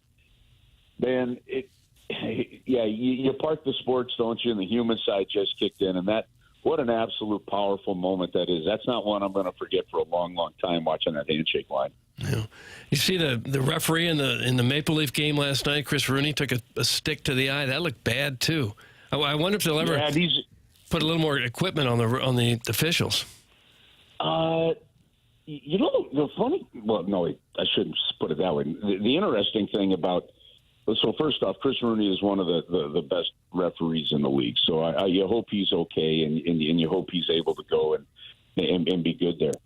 I don't remember a playoff season where we have seen so many referees get replaced during a game. because of injury. That one, I'll be interested to hear how some things get reported on, or when we get a chance at our broadcast meetings to talk to Stephen Walcom, in September, and ask about that, because they've got an extra referee, an extra lineman now at all these games, and just amazingly how many times they've actually had to use them. We saw Wes McCauley have to go in and as a linesman, in one of these games. So, yeah, that's a little frightening. I think these referees are about as equipped as they can get. Sometimes in sports, wacky stuff happens, and that one's a shame, and you hope he's okay. So they don't do the e-bug version like Danny Padre, who won a cup, Doug, here in St. Louis. Just a fan come out and emergency goal. They don't just have a fan come into the game and start officiating. Did they finally eliminate the e-bug? Like, is there an emergency goalie? Have we resolved that? Okay, this is an interesting one, because in the playoffs, you can bring up a third goalie, a non-rostered goalie. Okay, so the St. Louis Blues did that, with their two goalies in the minor leagues, and eventually had Colton Ellis up here once Springfield season was done. So you could go down into your minor league system. You could bring up a third goalie, right, and then he can go on the ice and practice, but he's non-rostered and not officially on the team. All right, kind of like an e-bug. There are teams, though, that didn't do it. So in that first round, Montreal, who had their starting goaltender get hurt, Montreal had to go the e-bug route. And I was going back and forth with somebody in the Blues, management side, on the front office side, going, like, why would you do this? Like, you're in the playoffs. They put a rule in place and are allowing you to bring somebody in that is actually a goaltender. Why are you having to go the e-bug route in the playoffs? Like, to me, they almost made a catastrophic mistake there. So the Blues did not. The Blues ended up, having that third goalie through the whole way. So in the playoffs, you have that option. The regular season, they're going to keep going with it. There's kind of, I guess, a romantic aspect to that little thing in hockey, and it's fun to watch. So the Canadians could have had a man off the street tending goals for them during the playoffs. Wow. Yeah. Had that goalie, their next guy, I don't remember who their backup goalie is. If that had happened, yes, they had this guy already getting set and ready to go in case they needed him in the playoffs. It's crazy. Curbs, did I see you were doing some cleanup duty? Your niece maybe down in the West End? Well, yeah, Laura, she's okay. She was one of the buildings that took some of the hits from, as many did, from that tornado. So she had her windows blown in, and then her mom and dad got over there, helped out. So, yep, everything's good and safe with her. Thanks, Martin. And we're, compared to some of the others that got hit, she's okay. So that's all good news. And the good news is she's so nice and safe. That was a crazy day. That was a crazy day. Yeah, we were just talking about it in the previous segment, and man, I mean, people knew that storms were coming, but I don't think I was looking it up when you brought up, Doug, 1893, was that the one that you said that you looked up? So it was. I was either way, late 19th century, and of course, structures weren't what they are now, warning systems weren't what they are now, but man, the way that came up and how it cut through, the core of the city, that's something else. What did you see when you were down there? The reports of the National Weather Service talking about it being at times a mile wide, being on the ground, for, some like 20 miles, and traveling at 55 miles an hour. And Laura said she could see the rotation. That's when they do get down there. So they were down in the basement of their apartment building, and there was the one. I mean, it was a tornado that ripped the spires off the old arena, right in the was it early 60s, maybe 50s? I think that was the two spires that used to be on those towers that they never rebuilt. It was a tornado that ripped those things off. I mean, it does happen in being here, but man, oh man, like as bad as it was in some spots, I'm glad it wasn't worse like what we saw in Kentucky. I heard Dave Murray saying that it's rare for cities to get a tornado because it's so dry, and that because of that, you almost never hear about a tornado going through a major city. That's why it tends to be more like rural. But Scary stuff on a Friday. Curbs, what's next for you other than volleyball and soccer practice? The business of the Blues a little quiet this time of year, and I do think marketing-wise, boy, they got a whole hell of a lot better story to tell this summer than they did the last 2 years. Listen, I think first off on the ice, what this team did and what Doug's team from a front office standpoint did, they gave the business side a great summer ahead to look forward to. I mean, look, if you're a Blues fan, you've got to be really excited about what could happen, and does this team come out of the gate on fire to start next year? So that's exciting. There's some events.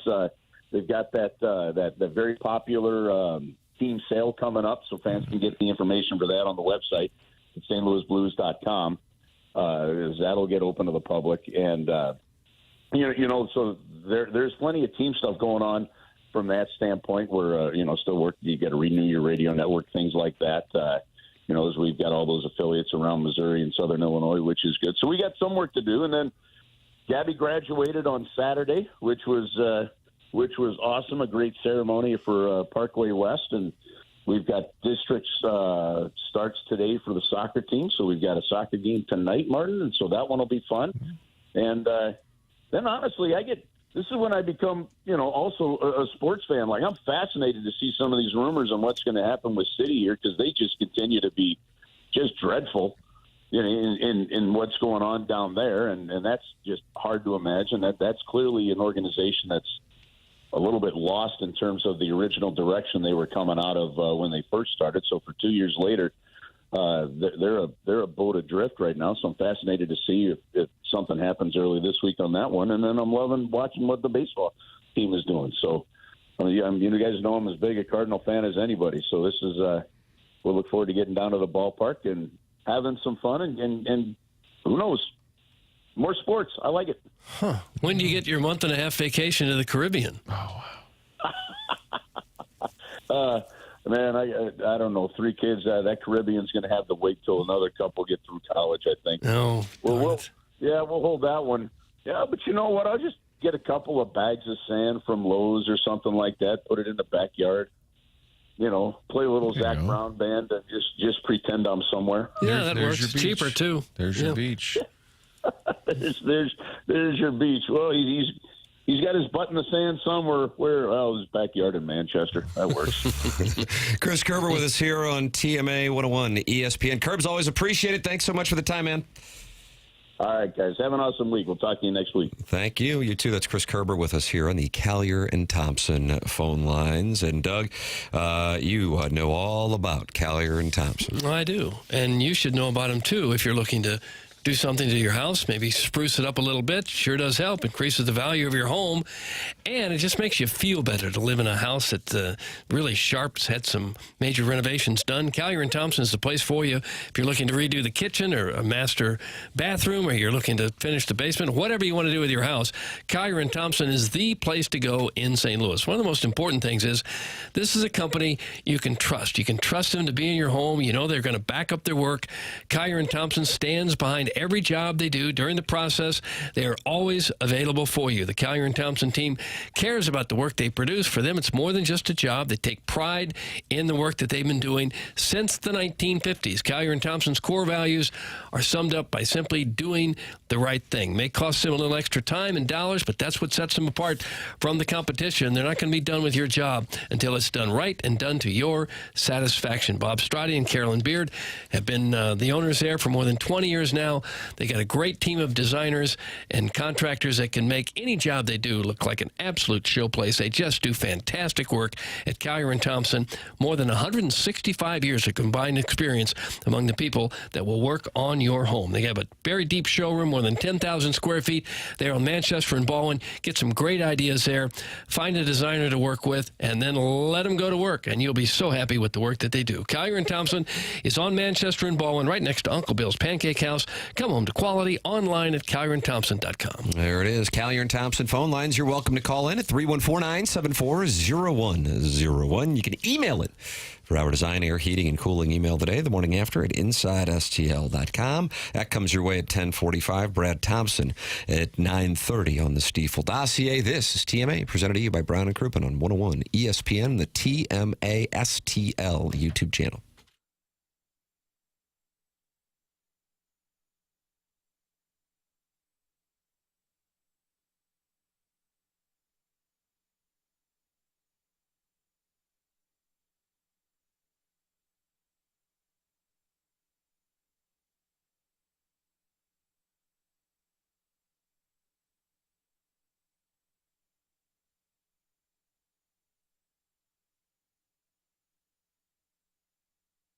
Autoloanpro.com. That's the website where you can find your next car. It's also the website that's going to help you no matter what your situation is. They're going to help you get into a new vehicle, little to no money down. They work hard to make sure you get the best rate possible. They do that by working with over 50 different lenders. Autoloanpro.com, also the website where you'll see Robert Thomas, friend of the show, and you've got the free playbook. You download that. Please do so because it will help instruct you about the credit industry, how it works, how you build your credit next time around. Maybe there's a different vehicle you have in mind. Auto Loan Pro helps you get back on track while also getting into a new vehicle. Anyone can sell you a car. It takes a pro to do it right. Making that large purchase with financing gets complicated. Auto Loan Pro is going to help you get back on track. This is the only thing you need to know. Choose the Auto Loan Pro. Autoloanpro.com. Download the free playbook. Get into a new vehicle. Auto Loan Pro is part of the Lita family.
Dazed and confused, 31 years old. Think about that. Wow. Okay.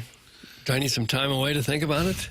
Is it that important? Was it the beginning of all right? Is That's that exactly when it right. really took off? That's exactly right.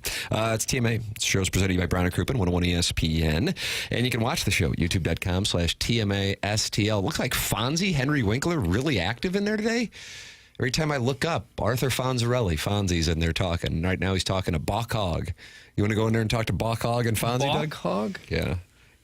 I remember Boss Hogg. This is Bach. Bach, a different guy. Probably related. It was the Fonz's first name Arthur? Mm-hmm. Correct. Interesting. Mm-hmm. I love the name Arthur. Why? That's King Arthur? I think it's a good name, and then I think there's some fun. You can go by Art, Artie. I think you got to think it's a quality name. Okay. You do a lot with it? Yeah. I'm a big fan of the name Arthur. Arthur Fonzarelli, Arthur. Okay. I think of favorite Arthurs. Take your Artie good calls. question. Arthur Ashe. Artie from the Larry Sanders Show. For my money, Rip Torn, the greatest. Art Garfunkel? Art Garfunkel, yeah. Art Howe. Played for the Cardinals. Philip Seymour Hoffman. Art Holiday. We're really riffing here. No, it's wonderful. Tim, a text earlier, I like a little audit. You guys are great. Love the show. And I thought, oh, good. Finally, some positivity. Moments later, except when this guy comes on, hang up on him. Oh, come on. That Pestis took a hit. A lot of hits. A lot of hits came in when Pestis called in. You can call in and experience those hits. 314-974-0101. That's how you can call into the program. 314-399-9646. Air Comfort Service, sponsor of the text inbox. That's how you can text in. Many are choosing to do so, including Brad in Boca, who says, Tim, on Friday, I became a new customer of your insurance agent, James Carlton. Switching was fast and easy, and most importantly, they saved me money on my auto coverage. Thanks, TMA. Suck it, Doug. What? Brad, and I don't know how you got thrown in there. Well, I don't know how he's going to survive a suspension. He's gone. Wow. Brad in Boca, I ain't playing. You've been suspended a period of 2 days' time, and your name as we speak is going into the suspension logule. That has to hurt. I don't expect it feels very good. No, it's not designed to feel good. Well, make the switch to James Carlton. You get that great customer service. And if your insurance has gone up in the last year, give James a chance to save you money.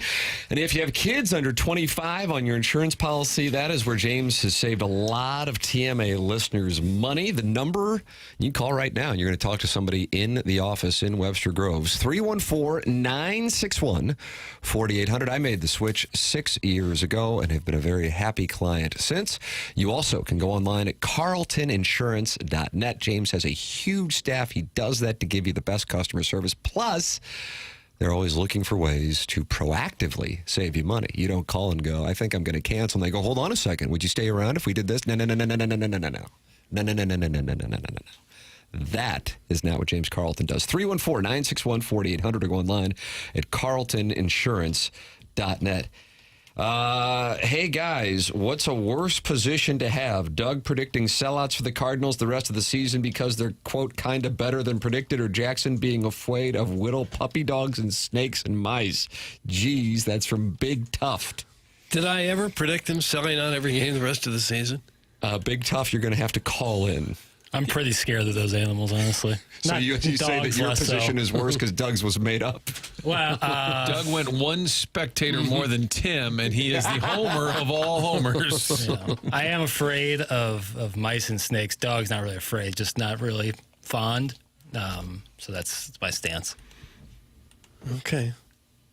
Next time the skipper's on, we might have to bring this up. But I've said I want the species to prosper. I just don't want to be involved with it, which I think is a fair place to be. Doug, the Philadelphia Phillies have a situation in their bullpen, and that has led to talk of the possibility of them doing business with the Cardinals yet again. This was already out there as it was.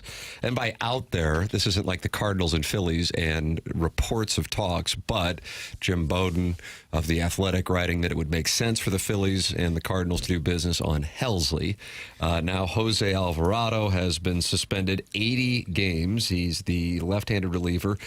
Been picking up saves in Philadelphia, suspended, and is also ineligible for the playoffs after testing positive for a substance that's banned under MLB's PED policy.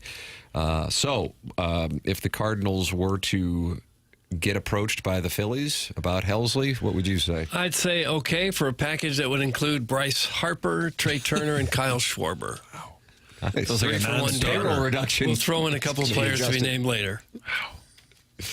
I would say right now, if I'm the Cardinals, I would say no. We're going to try to win this year. That's what I would say. I'm not sure that's what they will say, but I would say we're too close. We're playing too well. Not going to give up on the team right now. What message would that send to everyone else on the team right now if they say, sorry, no, you've really played great, but we're not going to win this year, so we're going to trade the closer? I don't think they do it. You're in a weird spot where you're trying to sell the fan base on this transition, and that involves runway and involves kind of refreshing the roster, but you're also trying to kind of win them back. So if you say, hey, trading Helsley is part of this model we're told you about, we're retooling a little bit, and we can get some good return here, the value's up, but at the same time, those fans are saying, this team never cares about the fans. They don't want to win. Then you're telling those people, you're right. So you go around the room, Chaim, what do you want to do? I think we should trade him. Mo, what do you want to do? I don't know, keep him. And then who decides? The thing is, the Phillies might be desperate because they already were in the situation before Alvarado went out with just Jordan Romano. Yeah. And now they have nobody.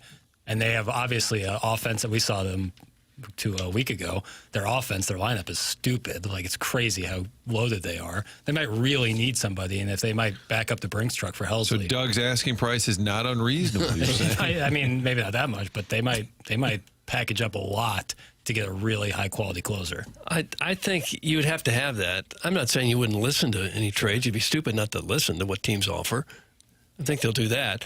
But I wouldn't just deal them away to deal them away. Say, hey, we got to get younger. Yeah, sure, give us a double-A prospect. I wouldn't do that. They got a pitching situation across the board. Nola went on the IL. That is not something that's been common in his career. Cardinals raked him. They said, okay, that'll do it. We're going to put him on the IL. So they are scrambling as it is. They brought up, Doug, did you see Mick Abel? Mick Abel. I don't believe I did. Oh, wow. I'm surprised the prime ministers weren't all over Mick Abel. He comes up yesterday, and now I realize it was with the Pirates and Martin. You were saying nobody's playing better? Yeah, you got to really watch close. the Pirates. I want to look at the record. 15-32 on the season.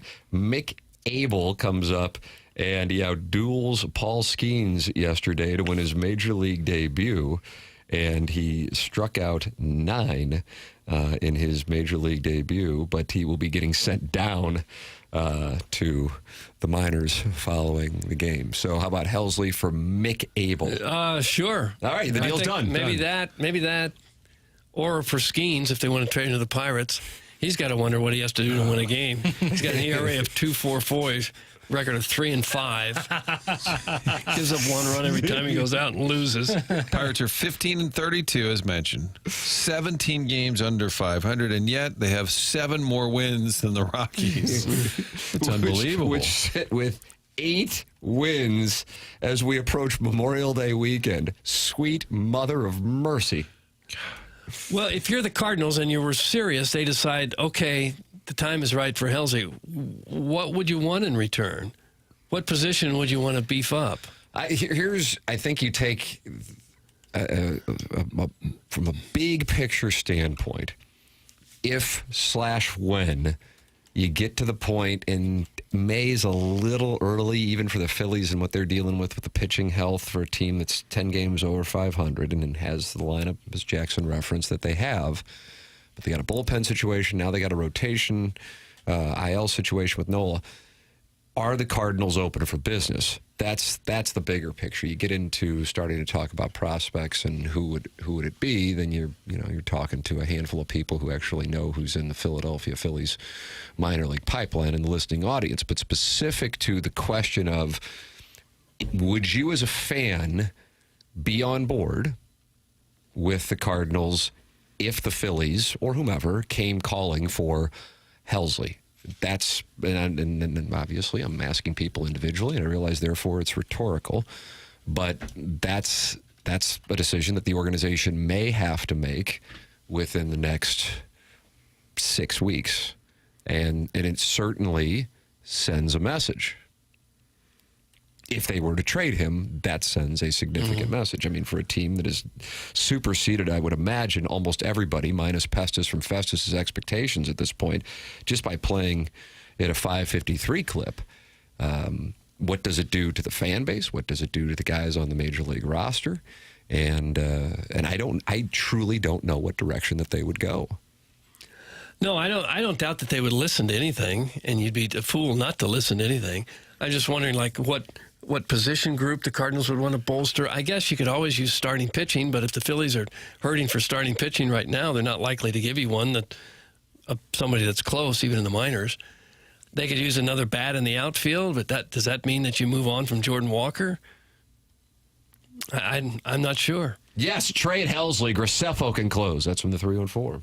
Yeah, I'm trying to think of a comp. Remember when Milwaukee was they were maybe even leading the division. They traded Hader. Oh, that was a moment. And the clubhouse was like, clubhouse problem. Oh, my God. Yeah. That's it? And they did have Devin Williams, who they could insert into the role, but even he was devastated. Yeah, that was a bad message. So when they traded Hader, so this group that seems to all like each other, that's part of the storyline, the chemistry of this young group, the runway, even though the young group includes a really old rotation, we still call them young. Agree.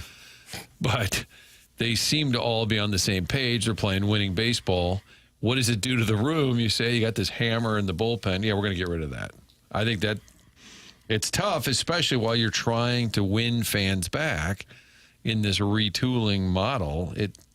That's a tough call. I agree that it's too early to make it. Maybe a month from now you feel completely different about the team. But if because of the potential desperation the Phillies feel now, and if they were to lose a couple games because of that bullpen here over the next week, that they were to be aggressive, do you consider it? You know, and that's the question. Of course, being open to listening doesn't mean anything. That's only smart to do. But if they were to put something compelling on the table that is clearly about the future and not about the present, what does that do with the fan base? And I'd be real curious on that. You know, because I think the mindset for fans here over the last 3 weeks approximately has changed substantially. Yeah, I think it'd be a tough way for them to go right now, because if you're just trading for prospects, sometimes they work and sometimes you get nothing out of it. And for an organization trying desperately to bring the fans back, I think to trade away their one all-star and one of the best closers in the league, I think that'd be a tough message to send to a fan base. But there was a text unless they're really bowled over by something big, I wouldn't think they'd do it. There was a texter that said, why not extend him? And that's another thought. Can you get a reasonable deal? Can you sign him? And then that kind of takes that off the table completely. But I don't know what the payroll next year, where they're looking, you're going to have some dollars coming off. You get some high-priced pitchers. So send him. Somebody else can close. Just don't want to get caught at the end of the year with our pants down and no honey. That's from the co-founder of the Fairmount Park Players Club. Well, do you consider getting caught with your pants down if he pitched well enough to keep you in the race the whole time? I don't but no so. Honey. Make sure. Guys, Cardinal fans are the most fair-weather, spoiled brats in baseball. We're having a solid season with some young guys playing well, and people still bitch and moan. Doug, that comes from Sniffing Holes. Sniffing Holes, yeah. Okay. I guess Players don't ask to be overpaid. Then I say no, sir, they do not. Detroit Tigers sold last year and still went to the playoffs and did some damage. That's from Brett Hull's mullet. I guess that's the question, is can you move on from Helsley, get a lot, if you can get a good package, and still be competitive in the race? I mean, they have bullpen pitching that's rock solid outside of Helsley. Kyle Leahy's one of the best pitchers in all of baseball this year. Yeah. Maybe the Cardinals come back in Game 7 of the NLCS and beat Helsley with a blown save to advance to the World Series as he's pitching for the Phillies, as he blew the save for the Cardinals against the Phillies in 2022. Doug, have you thought about that at all? I think about that constantly. It keeps me awake at night. That and the oblique strain.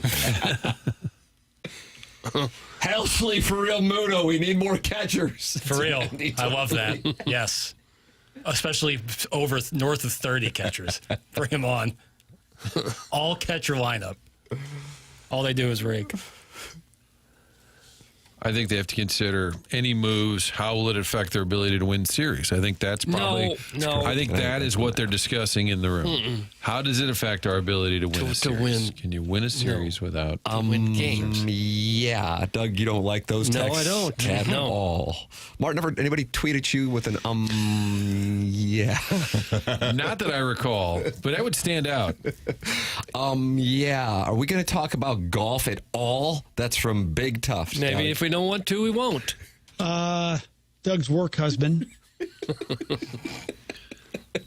Frank, would you say the PGA matters? Because, I mean, I know it's a major, but they moved it to major. Does the PGA Championship still matter, Frank? It matters. Okay. It matters. Okay. I don't know what the hell they're doing in Philly, man. The porta potty guy? It did sound like him right there. All right, we'll go grant Big Tough's wishes, and we welcome you to participate in the conversation. The Michelob Ultra YouTube chat is wonderful. Erin in St. Chuck, who has her nipples pierced, is in there, and she says, I'll take the over, PP. She's talking with one of the wealthy members of the PP family. The PP estate is what I call it at this point. Adam Welly's in there talking to Kitty Bates. And Jackson. And hold on, the name of your cat is Cat. Well, if I were to get a cat, and you guys know I'm against domestic pets, if I were to get a pet, it would be a cat, and I guess I would name it Catty Bates. They don't usually get last names. That's why my cat would be different. You're against domestic pets. So that means you could have a pet that's not would be outside, I guess. Domesticated. Like a farm cat just running around outside. That's okay. Like, I'm on board with adopting like one of the animals at the zoo. Or like adopting a lion out in adopting a lion. Yeah. Well, not that you would host. Check your lease. But sponsoring one. So that it can get okay. You think the lease in Brentwood's going to allow that? Might have a thing about lions in there. I want to read close. But they're docile lions. Docile. 308 friends have gathered in the Michelob Ultra YouTube chat. They're talking it over. YouTube.com/TMASTL. You can get in there and talk about Catty Bates. Yeah, hell yeah. This is TMA 101 ESPN.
This is Action Jackson with a SportsCenter update brought to you by Saliga Heating and Cooling. The Thunder defeat the Nuggets yesterday, 125-93. They win that series, and they will advance to take on the Minnesota Timberwolves in the Western Conference Finals. That was another SportsCenter update brought to you by Saliga Heating and Cooling, a Daikin heating and air conditioning dealer.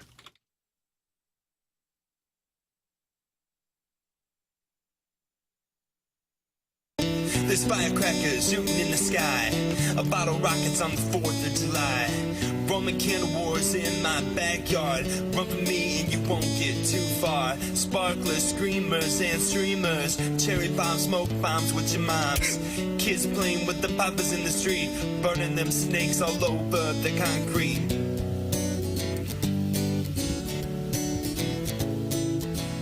So good. It's our 4th of July, so let's celebrate. Get your friends and family now, don't you be late. It's a celebration tonight. Yeah. July is hot and so are your fireworks. Before you can shoot them, make sure your lighter works. Once when I was a kid, I took a rocket to the arm. Now I wear these goggles to shield my eyes from harm. Oh, there you go. This is Acoustic Sessions, and we're giving you a 4th of July song. From us to you, the fans. Thanks for listening. Enjoy your 4th of July. And of course, be safe. Well, be safe. Nice little sentiment there. Wonderful sentiment. Was that for real? I mean, were they trying to do something good? I think tried and achieved. Thank you. Thank you, Jackson. Sorry, guys. Have you ever been hit by a firework? This guy took it in the arm. I had one whiz by. Yeah. And that was scary. Yeah, it is. We had a bottle rocket war, I think, out over in Algonquin there. You know those 3 holes that set aside there? Mm-hmm. Off Berry Road 11, 12, and Greenview? 13. Yeah. Doug, is it 11, 12? I don't know the whole number. Yeah, it would be, because 10 comes around, then you go down the hill there. And we lived near there, and we would always run around and mess around. I'm sure they loved it at Algonquin. We had a bottle rocket war, and you'd load up the old Coke bottles and shoot and launch those babies. And was it Cousin Steve, Doug, that I think, your neighbor, Cousin Steve? Oh, yeah. He got me with one, and it went off in my armpit. In your armpit? And how'd that feel? I survived. All I know is I had this Big Daddy Flanagan's T-shirt my sister got on spring break, and I looked, and there's just a giant hole in that T-shirt. It'd singe off the hair from where the bottle rocket went off. But live to tell. Bottle rocket wars, Doug. Yeah. Remember that? I didn't have bottle rocket wars. I tried to blow up a wiffle ball once with a firecracker. Yeah. Just put the firecracker in the plastic wiffle ball, trying to see how and it went off in my hand. My ears were ringing for a week later. I bet. Stunned me. You could use those wiffle ball bats to launch bottle rockets as well. Sure you could. We don't recommend any of this. I stand with Acoustic Sessions to be careful out there and wear proper eyewear. I know a guy they were shooting him off in his neighborhood, and one of them went right along the street and then hit the curb and then came up, hit him in the eye, took out his eye. Oh wow. Wow. It can get crazy. Oh, yeah. Well, shouldn't listen to Acoustic. That's why we needed the song. Amateur pyrotechnics often go poorly. Yes, they do. That's a fair take. Mm-hmm. Ask any ER nurse on the 4th of July. Who was the comedian that said, "You'll lose an eye"? His parents told him everything was dangerous. And his punchline for everything was, "You'll lose an eye." Was it Jeff Altman? Weren't they shooting a lot of fireworks downtown last year, 4th of July, when they had it at the Arch? Some of the citizens came out and were shooting bottle rockets at people on their way to the car. And Roman candles, too, I think they were firing them. Guys, I lit Screech up with a Roman candle at Talladega back in 2007. I was on a 3-day Coke binge. That's from the recovering alcoholic from Belleville and Webster Grove. Sharing stories of an unfortunate incident with Dustin Diamond Martin, a friend of the program. And we'll have a tribute coming up later this week. You're welcome to get involved. 314-399-9646. That's the Air Comfort Service text line. And, of course, you can call in like Pestis did, and the audience enjoyed it. Callie and Thompson phone they lines. didn't. They really didn't.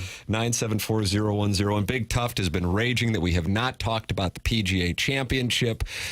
Scotty Scheffler Doug, wins his third major championship. And the current 4 major champions are... The current 4 major champions? PGA Championship, Scotty Scheffler is the current champion. Right. Rory won the Masters. That's correct. And then there were, of course, the U.S. Open and the British Open champions. That would round it out. Jackson's going to scold you. It's the Open. It's the Open. It's not just the Open. It's the British Open. It's the Open. Stop it. You know who Stop this elitism. You remember the U.S. Open last year. Bryson? There you go. Nice, Martin. And, of course, the Open. Right. And the winner there would round out your 4. Xander Schauffele. Schauffele, yeah. Point being... I didn't think I even needed to mention the name. It was you so have 4, I think. Marquee. The top 4 players. You can make a case. You know, John Rahm made a little hunt yesterday and then fell apart at the back. But Scotty Scheffler walked away with that thing sweat-free, even though he really wasn't playing that great the first couple of days. And then yesterday he had an issue where he was hitting the ball left, made an adjustment on 10, restored order, and carried his 3rd major championship. Unfortunately, just like Colin Morikawa. Was that at Harding Park in 2020? I don't know the years, Tim. I just the Wanamaker Trophy the top tumbled off the Wanamaker Trophy as he lifted it up. That trophy, there needs to be a manual on it, I think. Yeah. But, apparently it's really heavy, too. Scotty Scheffler now 3 major championships. And he had to use a new driver because his driver failed the test. That's correct. Rory McIlroy's driver also failed the test, and that got a lot of attention. But I was watching Scheffler's post-round comments, and he said it's very common for this to happen. And I guess what he was trying to say is the story with Rory might be getting a little overblown because it made it sound like that he did something wrong to win the Masters. But he said drivers get pulled and tested regularly. Yeah, usually because they've been used too much, which I found interesting. They say if you use it too much, it develops more spring, I guess. It might actually hit a ball farther the more you use it, and then it becomes an illegal. Yeah.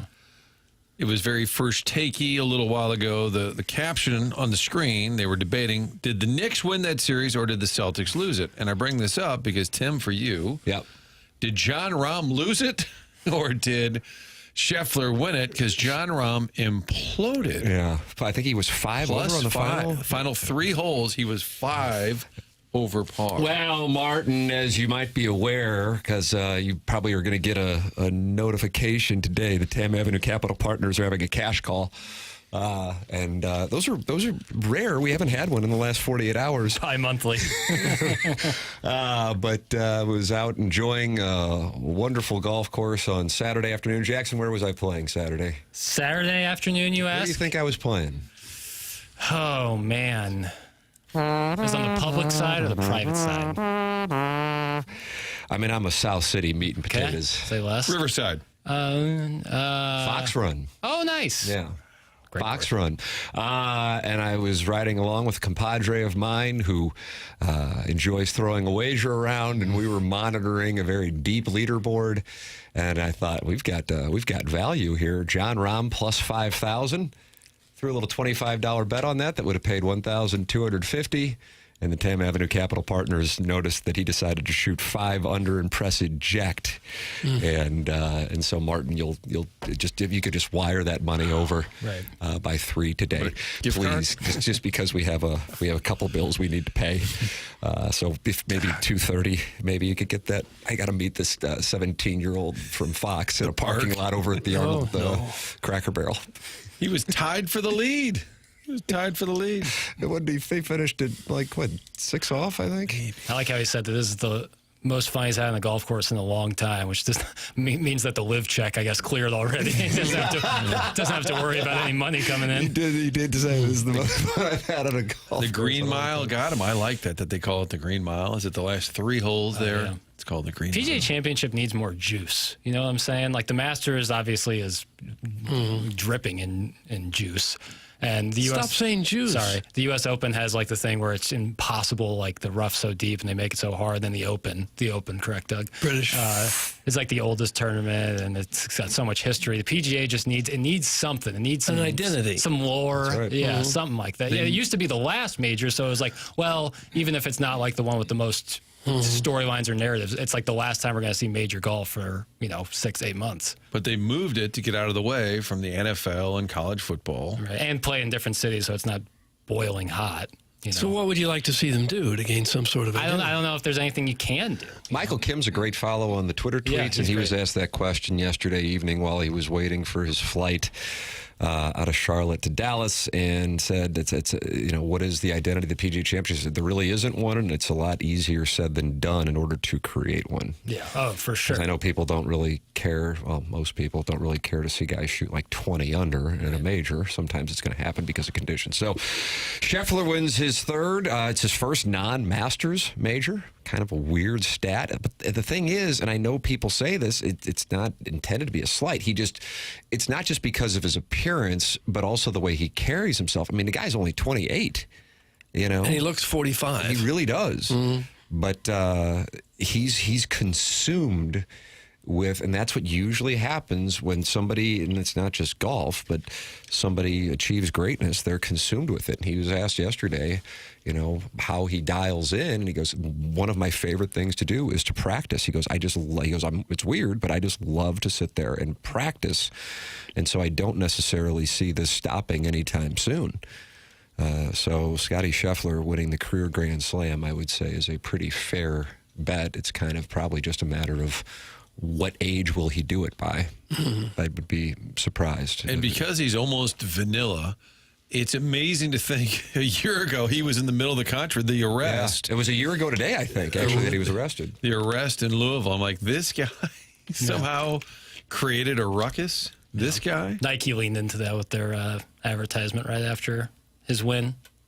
Best player in the world, guilty. Nice Min Woo Lee bet, Timmy. Doug, that's from Hottie Toddy. Boy, you took it hard there, didn't you? Min Woo Lee finished T2? T3? Yeah, T3. T2. I think T2 at his club championship over the weekend because he had to take a flight back out of Charlotte on Friday after he decided he didn't want to stick around for the weekend. He didn't like it there. Martin, again, we got a cash call, so if you could just get that money. Yeah, thanks. You're basically asking people to send you money because you lost at gambling? Well, I'm going to disagree. We call it a cash call. Okay. Just put a little pile over here, David. Split pile. I'll give you a little bit, you give me more back. That's how it works, Doug. That's how you run AM radio. You're welcome to email in the morning after at InsideSTL.com. Design, air, heating, and cooling email of the day. That is how you can partake in said program and compete and see if you can figure out a way to beat this Jerry Big Tank Del Vecchio. There are these theories that Buck Swope is Jerry Big Tank Del Vecchio, and I just don't think that he is. He's not. I just don't think that he is. Now, I could be wrong, but I just don't think I think that he is, but maybe I'm off. Swope's built such a brand, I don't think he would I don't want to mess with the brand. Deviate from that. No. I don't want to mess with the brand. The morning after at InsideSTL.com. This is TMA, presented to you by Brown and Crouppen, 101 ESPN, and the TMA STL YouTube channel.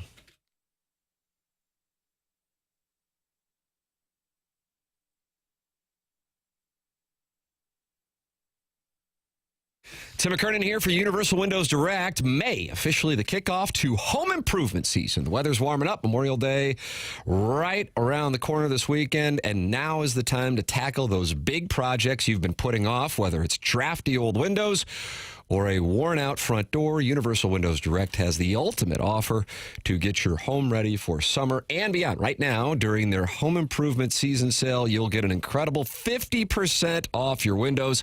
Yes, half off. You heard that right. You can upgrade your home with beautiful, energy-efficient windows for half the cost. But it gets even better. For a limited time, you will get the following deal. Take a listen to this.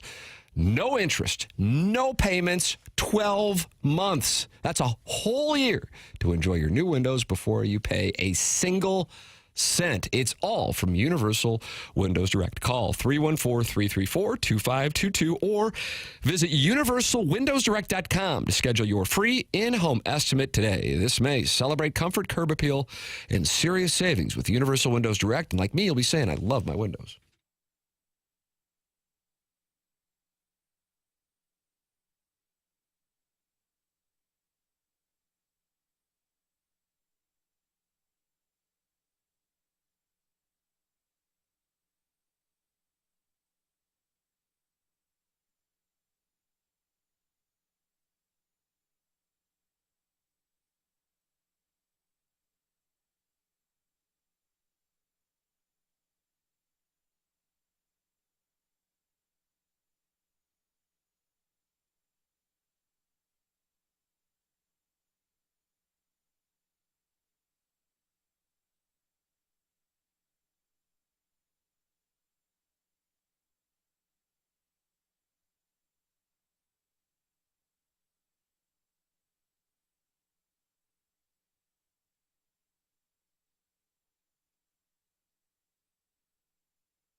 Nice.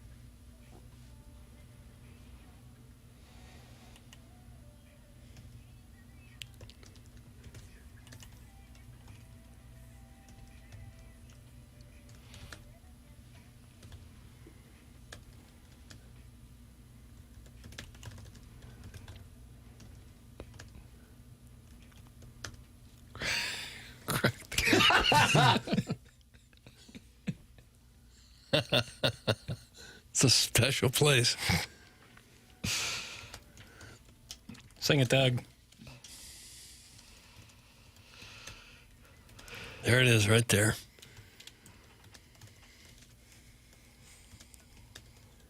You fading out? Yeah. Okay. Hey, listen.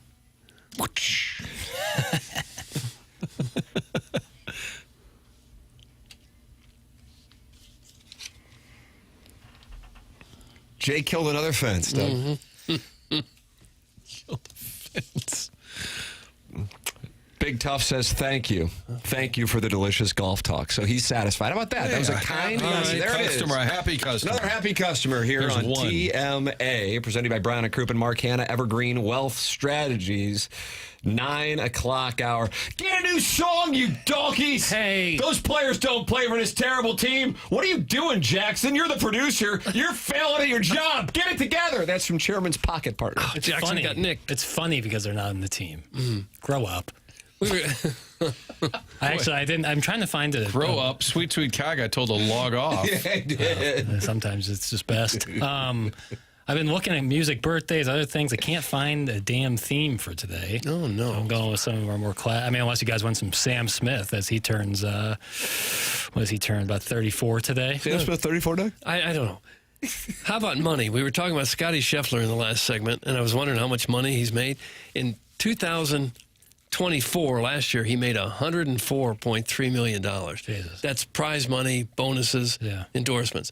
Guess who was the world's richest athlete? Who made the most money in 2024 in the world? It's not even close. Formula One. I was going to go Formula One, too. Yeah. That's interesting that we went right there together, huh? It's always. When you're both wrong. Okay. Soccer. It is soccer. It would be Formula One or soccer. Because Messi. anything that's global. That's It's probably Mbappe. No, he'd be in ninth place. Darnell Coles? Mbappe only made $110 million. Messi? And no, Messi- when he signed with the Saudi Yeah, team. Ronaldo made $260 million just last year. He signed with the Saudi Arabian team. And Was he doing HD2 or something? he's doing Saudi Arabian soccer and HD2. His salary is $215 million a year. Yeah, it's like, yeah. And there's 3 St. Louisans in the top 51. Ooh, Tatum. Tatum is number 51. Beal's in there, Beal, he probably. makes Beal's about number 50 a year. 34. Who's the other one? Who was the other one? St. Louis. In that kind of ballpark? Oh, man. This has to be Coles. It's not Darnell Cole. It's not Sargent. Baseball. Danny Padre? No. Number 4, baseball? Yes. St. Louis. Not number 4. Not number 4. The third guy of the St. Louisans who's in the top 51. Yeah. Baseball player. He ranks 41st. He made $54 million. Scherzer. Scherzer is right. Nice papers. And here's a surprising one. I kind of like this list. Who's number 2 on the list? Who's number 2 worldwide on the list? Formula One. No. Golfer? No. Soccer. No. Wow. Tom Brady. No. Endorsements and No. such. Basketball. Jokic. No. LeBron. No. Coles? Oh, Jaylen Brown? No. Damn. I feel smarter because I'm looking at the name. You guys can't get it. Getting angry. Initials SC. Oh, Steph. Yes. He made $153 million last year. Yeah. $100 million in endorsements. Yeah, He Under does Armour. Bay Area HD2? Yeah. He does Bayer HD2. Under Armour sponsor that show. And number 3, you would never get. Formula One? No, it's not Formula One. Soccer. No. You'll never get it. Tennis, probably. Tyson Fury. Oh, really? Did he even fight last year? $147 million. $147 million? $140 million from boxing, $7 million from endorsements. I didn't even remember him fighting last year. That's because where boxing's at. Caller Ellen says, I love a guessing game. I do too. You can participate in the guessing games by texting in 314-399-9646. That's the Air Comfort Service text inbox. Martin, there's some unhappiness in the text inbox. This gentleman says to your thing about another happy customer, yeah, another happy customer. What does that make, like 10 now? So I thought, let me do something that you've enjoyed doing here over the 7 months you've been on the presentation. Text history, and he's just not happy. Oh, no. I'm about to, this was from May 9th, I'm about to get in my car and drive 45 minutes to work. Any chance you goobers are going to talk sports? Hey. And then, unfortunately, last Wednesday, still listening, I would rather hear from some random sports guest than almost any of your silly listeners' tweets and posts. That's from the 618. He is not happy. Hey, you dumbass. Hey, come on. So you're saying body of work, Tim. Body of work. Not happy with the show. Body of work. Consistently. Body of work. And we got called goobers. We don't need that kind of talk. No. Let's clean it up, pal. And it's hurtful. Clean it up. Very hurtful. Goobers. How about this from Arbor Day? I miss caller Ellen. How about that? Yeah. She's welcome to call in at anytime. That's exactly right. Open phone lines. Doug cleared out the text line. We always clear out the phone lines, and that's why nobody's calling. Stop talking sports. More tornado talk. Damn it. 314. Damn it. I like it. There was some force there at the end. That's their own sounder. That's the texting version of a sounder. Did you guys get into your basements? Did you retreat into your basements? I don't have one. Oh, I'm sorry. With the benefit of hindsight, I probably did not handle the situation particularly well. I was with a compadre of mine, Jackson, has met. He enjoys throwing a wager around. And does that describe all of your friends? Now that I'm kind of thinking through it, as I was saying it, I was going, yeah, who do I hang out with that doesn't enjoy throwing a wager around? And he is in the process of building a house, and we went by there, more importantly, because he's building a simulator in the basement. So the throwing a wager around has worked out for him, and I wanted to check it out. And we got out, and the sirens are going off, and we just walked in. Yeah. But the guys working on the house, they didn't think anything of it. And then I saw like the gust of wind out of the south. It was a huge amount. I'm going, I mean, I guess if they're all fine with it, it's kind of like when you're on a plane and you look at the flight attendants. And try to pick up the tell on the behavior, even though they've been trained to act like everything's fine no matter what. I'm like, I guess I'll walk around in here. And, yeah, that was probably not the best thing. With the benefit of hindsight, we're fortunate in our stupidity. Yeah. I had to drive downtown, and I was monitoring the weather and the storm activity, and I think I was just a little behind it because I was listening to the radio up and down the dial, and it was kind of moving through Richmond Heights, Brentwood, Central Corridor, and I was just a little behind it. By the time I got downtown, I'd go to the Dome. It had just stopped raining, and all of a sudden the sun was out. It was warm and 80 like nothing had ever happened. So probably should have stayed home, but I didn't know what to do because I had some interviews lined up. So was very careful about it, Doug. Safety first is what I always say. Battlehawks second, safety first. But I was able to accomplish both. Thoughts and prayers to all. It was, the visual of the flyover that I saw of the North City area is it's devastating. Yeah. Yeah. And you guys are mentioning take a while to rebuild there. I'm that guy that hears the sirens and meanders outside and looks up. I don't see a tornado. I guess I'm okay. And then pays no attention. So you go into some kind of inbreed dialect for some reason. I ain't seen no tornado. In fact, I have never seen a tornado in my lifetime. I've lived in St. Louis more than 50 years of my life. Not one time have I ever seen a tornado. You're talking about like the funnel and yeah. I kind of hope I never do. It can't be good. Yeah, I would prefer not to. Yeah. Some crazy videos being shared all over the internet. Videos of people in their homes and they see it. It's fine 1 second and then another second later it's absolute chaos. Crazy. These whiners need to shut up and be grateful they don't have real problems. I'm down in the dark in my basement trying to get in a workout because the garage door wouldn't go up and I can't go to the gym. Afterwards, I can't take a shower because we have a tankless water heater. Therefore, no hot water when the power's off. Time to go check into the Ritz. That's from Sharon in Clayton. Doug, she is the star of The Real Housewives. Dude, we get it. You work out, guy. Well, Sharon, call Schaefer Door for the garage door. They'll get that garage door open. Schaefer Door to comments that Jason Gassrow. He's going to take care of it right now, I bet. He would. SCHAEFER, only one F. That's a text that's going to build a lot of sympathy. No one goes to their basements anymore because the hashtag big weather chicken littles tell us we're going to die every week. Londoners took to bunkers less during World War II. That's from our texter of the year 2023-2024. Arbor Day is the name of the People text. are mad about that one. I mean, that ripped up houses, ripped massive trees out of the earth. But you think it's never going to happen to me. And right. I've heard these sirens many times and nothing ever happens. And it's in the next county over. So you have to go to your basement for 8 minutes, and nothing bad. I don't get it. I think the dilemma for the weather people is when the conditions are right, they warn you, hey, this is coming. It could lead to something real serious. And then when it doesn't, the next time around, they say, look, the conditions are serious. It could lead to this. Then people say, oh, yeah, the last time you were way off. And their job is to tell you, hey, this looks like this could be potential severe weather. Right. And then when it doesn't happen, everybody's like, you boneheads. And then when it does, I didn't believe you. Right. You can't win. Yeah, you can imagine the heat they'd take if they didn't warn people, and then a huge tornado. And they don't know. It's not. It's an exact science. Yeah. Like all science. I mean, you never know. They don't have a crystal ball.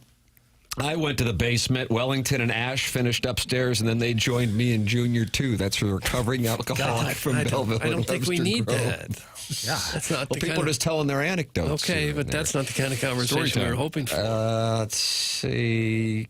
Kids to the basement, dads to the driveway with a bush light. That's from Brett Hull's mullet. The dad's walking. It sounds like the dads walk out there like you do. Yeah, I ain't seen no tornado. When I do go to the basement, I usually put on a helmet. Shouldn't you be wearing a helmet? That's how people get hurt, is things fall off the ceiling, hits them in the head. Some people put a mattress over them. You know, like a spare mattress they might have. But it seemed like that everybody, you should have maybe a football helmet for everyone in the house. Put it in the basement, and if you're down there, put on a helmet. Because that's how if you're ever going to get hurt, that's probably how it's going to happen. Something's going to fall on your head. I really do respect that, and I think that's the right take. However, I would love to see you just sitting by yourself in a helmet in your basement, just kind of waiting it out. I've got a picture of just that. Why don't we come up with TMA tornado helmets? Branding. Yeah, the only company that can fix my door is Ameren. It's not a door problem. It's a power problem or a lack thereof. Don't you know how doors work? Sheesh. That's Sharon and Clayton. No, you unplug the garage door opener and the garage door will go up. You don't have to have electricity, Sharon. You can release it manually, and then you lift the door, and you're also getting your workout in. Yeah. Jesus. Unless it's so super high-tech that it doesn't have a normal garage door. I don't think I've seen one like that, but it's probably out there. I don't know. I hope she's not trapped in her house because she doesn't realize you can pull that little handle that's sticking down off and that'll disengage it, and you can manually push it up. She probably knows that. Yes, we're the Real Housewives of TMA. Sounds like a two-Fox employee. I think I just got labeled, Tim, for being big weather. Yeah, Arbor Day's coming after you and Doug. Here comes Doug and Marty to circle the wagons and protect their sugar daddy, Big Weather. It's like weather is the college football team and local sports is the women's cross-country team. That's from Arbor Day. Don't you want to be told that conditions are right for a killer tornado or a killer storm? Wouldn't you want to be? You don't have to watch. But wouldn't you want to be warned? I'm sitting in my bathroom on Friday. Yeah. No power. Just me and Steve Templeton on my phone. Just getting it the straight skinny. Never heard of him. Yeah. Doesn't Diaper Boys sit around with a UV helmet on daily anyway? That's from Stan the caddy. That's right. I wouldn't necessarily say it's very protective. But that's not tornado worthy. I wouldn't think so. No, I'm talking a full-fledged football helmet. Yeah, this is more like a batting helmet that the Bat Boy wears. You know? Josh. No ear flaps. More insurance reasons, less so we're going to save you from a 90-mile-per-hour fastball. I have no side entry door to my garage. The only way into the garage is the garage door. It's a detached garage. That's from Sharon and Clayton. She's mad at the audience. Oh, detached garage. So she can't get in there at all. That's more relatable. A detached garage? That's like a shed. So you're saying Sharon has a shed? I mean, a detached garage. I mean, I don't know. Some of the big luxury homeowner. mansions would have a detached garage also. Really? Yeah. Really? Is it? I think that doesn't seem very. If it's Clayton, it's possibly a much older house. You could have a big old mansion that does have a detached garage. They have those. Older I've home. got one in the barn off. Well, I have a carport. I'm just surprised there's no other way in there. Not a window or anything that you could get in. Side door. Apparently not. She's probably wise enough to know whether or not she can get in her own garage without our help. We thought we could fix it for her. Sometimes you find features in your home 15, 20 years after you purchase it. Yeah. But that would be a bummer to not be able to get in the garage at all, and your cars are in there. I would think, yeah. Sounds awful. Now, here's where I'll separate from big weather. I think the frustration is different when it's the snow predictions. That's when it gets frustrating. With severe weather, you have to put it out there for people. Hey, this might be severe. Be prepared. If it doesn't happen, thank God it doesn't happen. The snow predictions, I think, is what really works people up when it's way off or there's sort of a panic where a snowstorm is not on par with a potential tornado. I think that can be frustrating for folks. There are tons of detached garages in Clayton, dork. That's from Sharon and Clayton. I didn't mean to. There would be. I didn't mean dork. to. You're the dork? I didn't mean to give a take. I just was saying Sharon hasn't necessarily endeared herself to the audience a lot in this show, and I thought a detached garage would be a little bit more relatable. I don't know, though. I'm not a homeowner. I didn't have a basement. I haven't had a basement since I was 7 years old. Oh, gosh. Every home I've lived in. My parents' house, no basement. Apartments, never had a basement. Really? Sharon's a poor. She doesn't have a backup generator. That's in the salty, bald dad from Caseyville.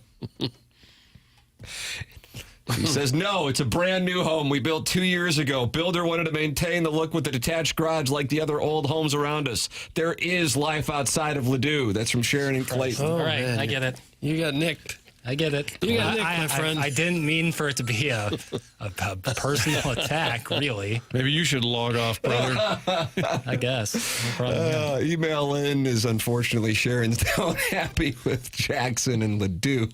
The morning after at InsideSTL.com for our design, air, heating, and cooling email of the day. Is Brad Thompson? Yeah, he's going to join us via the Airlink. Yeah, the Airlink. Nice. At 9:30? Yeah, I know. I was looking at the dust. Well, I was looking at the YouTube, and he usually pops up. Yeah, there's a open that we have to play for Brad Thompson. Got it. That's to do after the break. All right, sounds good. Brad Thompson next year on TMA.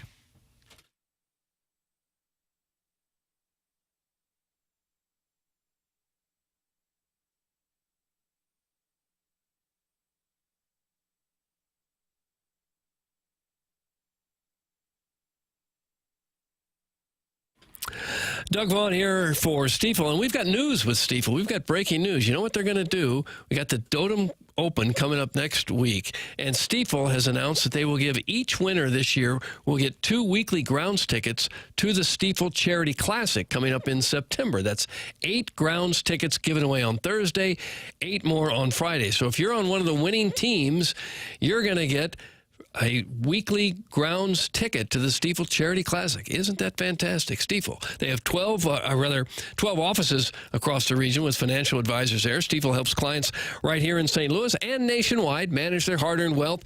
Stifel also provides banking, lending, and trust services and is a full-service investment bank.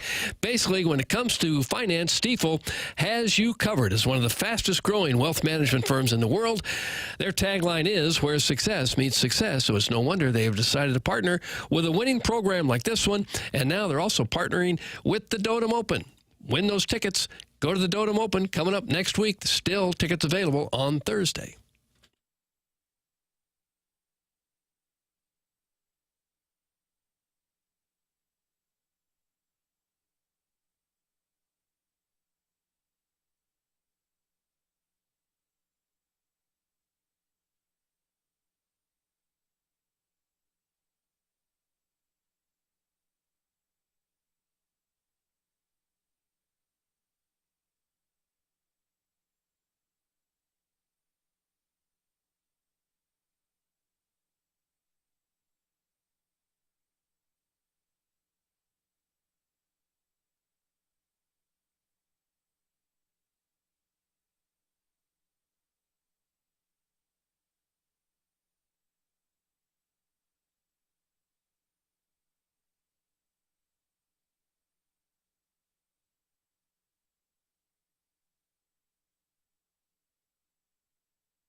It's TMA 101 ESPN. Joining us right now on the Callier and Thompson phone lines, but it's an Airlink and it's on YouTube, so you can watch him. I'll be darned. How about that? Friend of the program from 101 ESPN and the Cardinal broadcast, Brad Thompson, joining us here for his Monday appearance. Good morning, BT.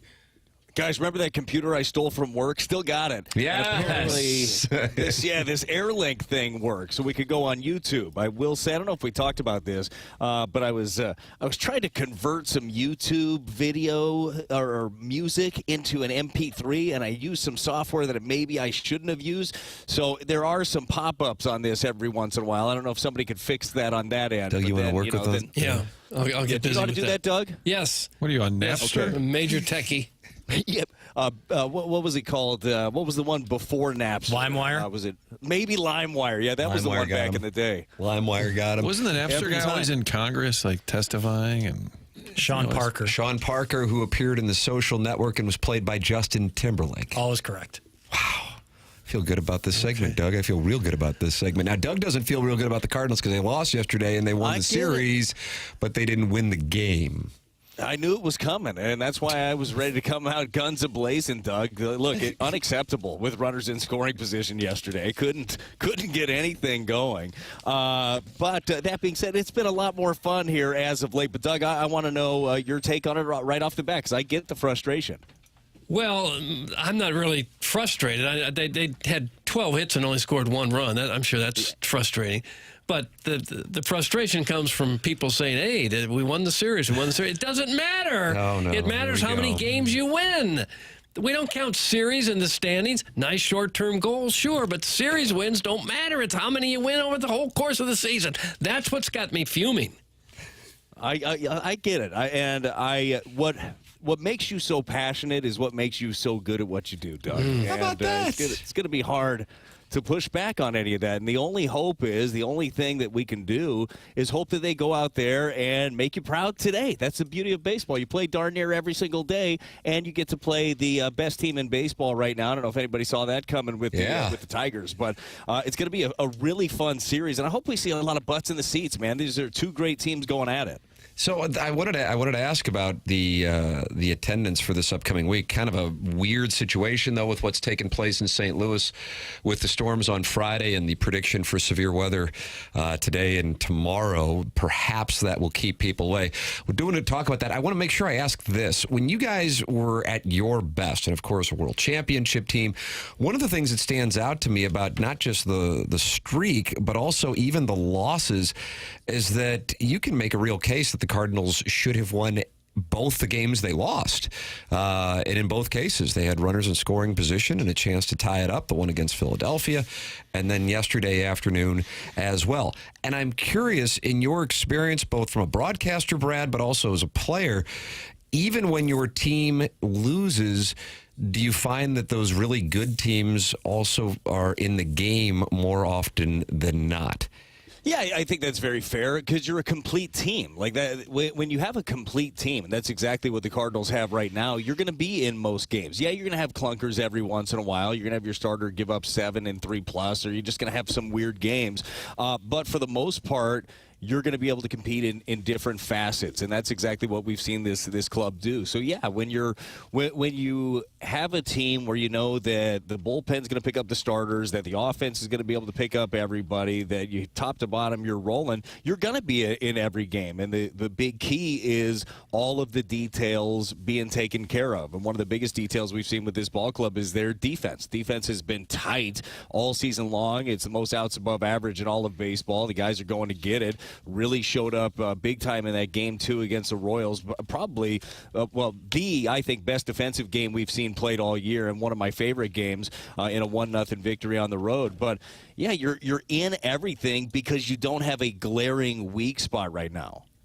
Brad, I think you mentioned, as well as Rick Horton on the radio side, about Michaelis, how they told him not to always throw strikes. Be willing to walk batters. Was that after Fenway? Was that this offseason? Tell folks about that new approach. Yeah, so that was after last season, too, because it was a big issue. I think it was either he or Patrick Corbin, either way, not the neighborhood you want to be in, who gave up the most two-strike hits last year. And Miles Mikolas has always been a strike thrower. He always fills up the zone, which is good early, but the quality of his strikes, especially with two strikes, were not good. He was just in the middle of the zone far too often, just too many mistakes over the plate, and you're seeing him with a better emphasis with two strikes of really trying to bury some hitters and get them having the ball that looks like a strike with two strikes, right? That slider that starts on the outer third and ends off, or the fastball that starts in on the third and ends off the plate.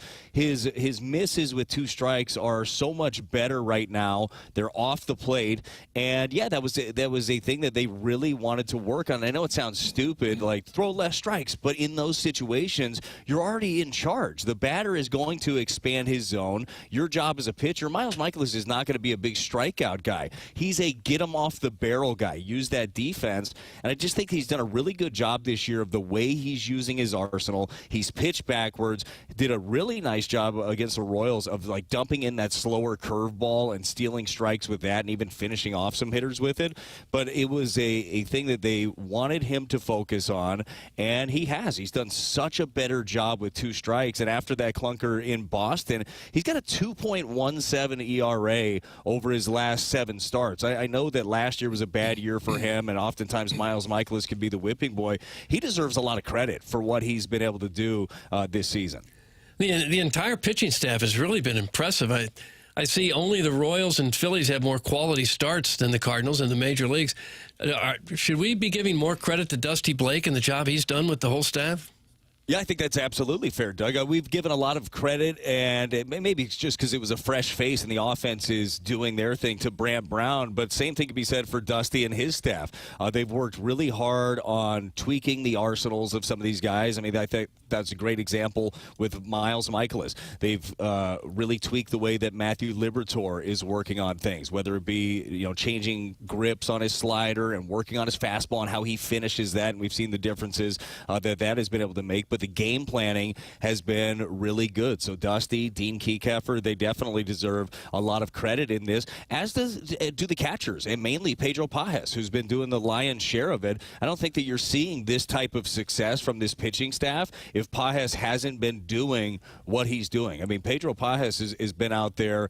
His game planning is great. He sticks with it throughout the game. He's always checking in and making sure they're going down the right path. So everything that this pitching staff is doing right now, and again, being a staff that does not have all the swing and miss in the world, they have to be able to game plan, they have to be able to execute, and they've done that. Brad Thompson, our guest here on TMA 101 ESPN. You can watch the conversation. Brad is up on youtube.com/TMASTL. Circling back to the conversation with regard to attendance, I set the over-under at 28,000. Again, tough to really gauge because the forecast is rough the next couple of days.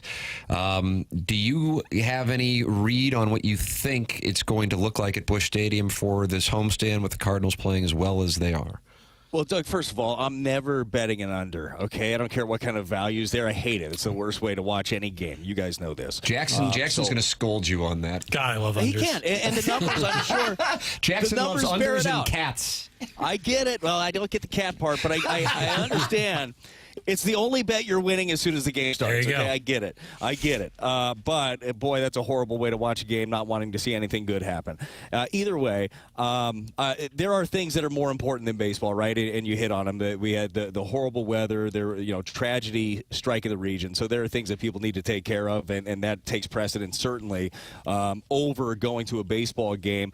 But I hope that we do see more people. Man, this brand of baseball is so entertaining. And it's also a good escape, right? Get to the ballpark and just kind of focus on something that's not what has happened maybe in your communities, and hopefully everybody is okay that's listening now. But it's been so good to watch this team and the way that they play. They play hard. They are doing it in every single facet, the pitching, the defense, the timely hitting. I mean, all of it has been great. So I just feel like with the numbers that they've put up, the role that they're on, they won 12 of 14. They won 4 straight series. By the way, they've dominated at home. Like, you go to Busch Stadium, you've seen a win more times than not. 15-6 is the record at Busch. I would love to see the atmosphere that we're used to at Busch Stadium because I think these guys deserve it. It's got to help a player a lot, just in terms of energy and the energy they get from the crowd when the stands are full, doesn't it? Or Doug, it's so. Maybe we should talk about it more, like when it happens. Like, there are some ballparks, and like, we won't call them out, it doesn't matter, but like a Wednesday somewhere, it sucks to go there. The atmosphere is terrible. You don't hear anything. You really, like, you're still competing. These guys are trying to make every pitch. They're trying to get a big hit, but the atmospheres are terrible. You go to a place that is rocking. When we went to Citi Field to watch the Mets, and I get it. Like, I understand why the Mets fans are showing up. They're freaking good. They're really good. Or you go to Philly, that place is jumping, and we've seen Busch Stadium like that too. It is a different energy. Like, you just feel a little bit more. I mean, it's an early playoff vibe when your ballpark is pumped and everybody is watching. So it really does give the team a boost. And look, they've been playing with plenty of energy. They don't need a shot in the arm, but I think they deserve it. I think they deserve that support behind them. So hope more and more people can come out to the ballpark. I just know this: you're gonna enjoy the product that you see. And I don't know about you guys, because I've been to a lot of games. I've been to games as fans, certainly been as a player, and now been as a broadcaster. I never have a bad time at the ballpark. Like, it's never like, even if your team lost, it's always fun to go to the yard. So I hope that people get a chance to do that, certainly this week when you have a great team in the Tigers coming in, and then another big challenge over the weekend with the Diamondbacks. I said this earlier, Brad. I'd love to know the honest answer with Nolan Arenado, where his head was at off-season, thinking, all right, I'm out of here, fresh start, going wherever. And then, okay, you're still here, and you're watching him Saturday night, and it was after the double play. He looked as psyched as I've ever seen him, maybe kind of like, hey, this is fun. I'm glad I'm here. Isn't it interesting to think about where the emotions for him have been over the last few months, thinking I'm out of here, and all of a sudden he's here, and actually maybe enjoying it? Yeah, well, he looks like he's enjoying it for sure. And it was something that we saw from Arenado even in spring training and he talked about it.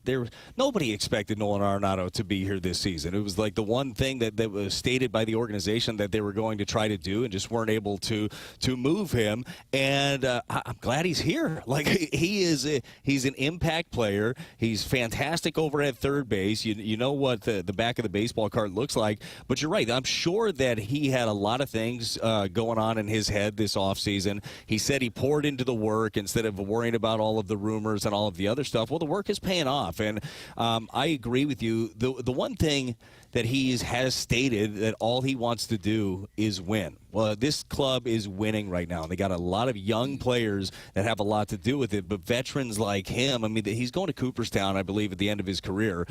He means a ton to the trajectory of this ball club. So I think he is having fun. I think guys feed off of him when his attitude is like that, when he's all fiery, and I hope to see it for a long, long run this season. I think Vaughn Herrera's probably having a lot of fun, too, the way he's hitting. They just have to keep him in the lineup somehow at this point. Would you expect him to hit 500 this year? I would say 550. I mean, somewhere around there. I mean, the thing with Herrera, and you guys are watching every single day, he doesn't have a noticeable hole in his swing or with a pitch type right now. He's staying on the baseball really well. He'll drive the ball the other way in Game 2 of the series against the Royals when he had the pair of doubles. Like, that looks good in the scorebook. It looked even better watching it because there was 2 pitches. One of them was outer half, maybe off the plate away, but it was with 2 strikes, able to get the barrel to it, shoots it right down the right field line, and then the other one is in the right center gap. He's using the entire field, and he's as dialed in as you're gonna get. So it's gonna be interesting to see down the stretch. I mean, to your point of having to get him in the lineup every day, absolutely 100%. He's got to be there. It's just how many reps he'll end up getting behind the plate. Pajes is doing a really good job. Pozo, whenever he gets an opportunity to get in there, he's doing a good job. But you would like to free up that DH position to bounce guys around a little bit. So that would just be a little bit of a challenge for Ollie, but what a fantastic challenge to have to figure out where to squeak in a really good bat in your lineup. Yeah, if he's going to DH, I guess that means we may not see much of Gorman. Yeah. And it could affect Burleson as well. Yeah, it's a big challenge, and Burleson is heating up a bit right now too. Hit the solo shot. He's got 3 home runs in like the last week or something for him. So you love seeing that. And Gorman is the big one, right? Gorman and Walker are the two guys where we look at this and we've used this term runway a lot. Those are the guys that you want to see and figure out what they are. But right now, with the way that they're playing, it's very hard if you're Ollie, I would think. It's very hard to say, yeah, we want to find out more about Gorman, but this doesn't make our lineup better. Like, it's right now when you're winning games and you got some guys that are busting their butts, like, you got to put out what you believe is your best lineup. And right now it's got Herrera in it. So you're right. It will come to the, and Gorman is going to be the main one that probably gets less at bats. And I know in talking to Ollie in the last couple of days about this specifically that they're trying to figure out ways to get him in. But your lineup is flying right now, and the last thing you want to do is take a step back just because you're trying to tweak things. Brad Thompson with us here on TMA. He's with us every Monday, giving us his perspective as the Cardinals begin a homestand and try to keep the momentum going from the road trip.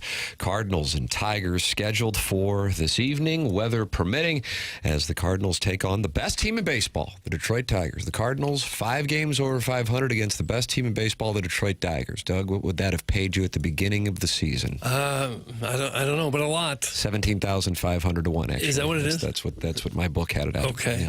Yeah. Brad, always enjoyed the conversation. Thank you so much, and we look forward to talking Cats and series wins with you next Monday. Oh, and unders for sure. And unders, yeah. It's going to be a blast. You guys have a great show. Thanks, Brad. That's Brad Thompson with us here and he's on the YouTube there. You can sit there and you can see him. Was he telling us to have a great show or saying you guys have a great show? I think hoping maybe we could come up with something that would count as a good show. Yeah, I think that might be it. It might be it.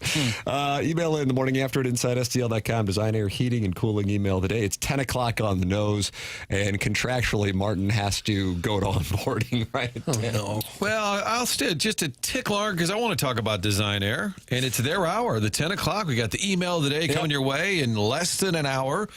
But Design Air is all you need to know when it comes to your air conditioner issues, which will inevitably happen. It stinks, but when it happens, you want to get the right people out there. They've got the handsome repairman coming your way to fix that air conditioning all summer long. DesignAirService.com is the website. This is a family-owned business, 4th generation now.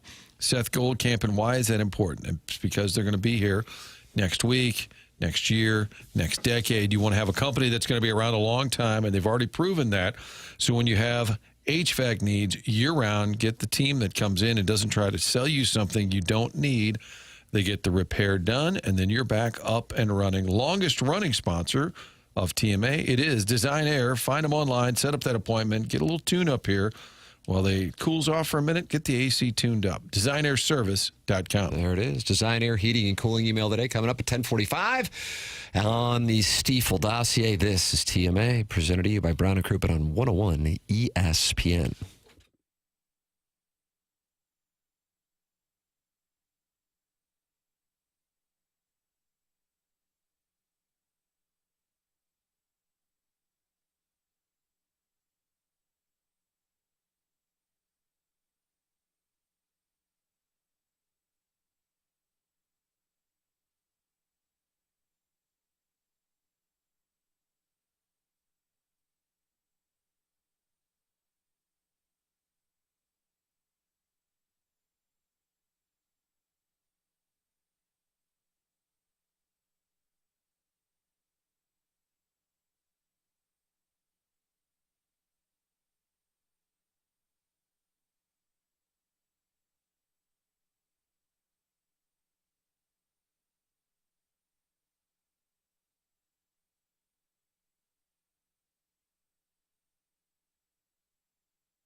This is Jackson with a Sports Center update driven by Johnny Londoff Chevrolet and Johnny Londoff Autoplex. With Justin Bieber looking on, the Panthers defeat the Maple Leafs in Toronto 6-1, winning the series as they will meet the Carolina Hurricanes in the Eastern Conference Final starting on Tuesday. That was another Sports Center update driven by Johnny Londoff Chevrolet and Johnny Londoff Autoplex. See them at londoff.com. Chevy, together we drive. Are you kidding me?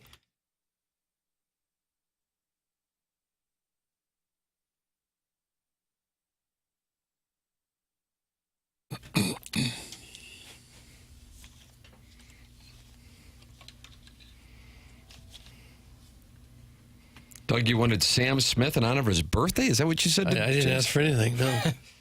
It's his birthday.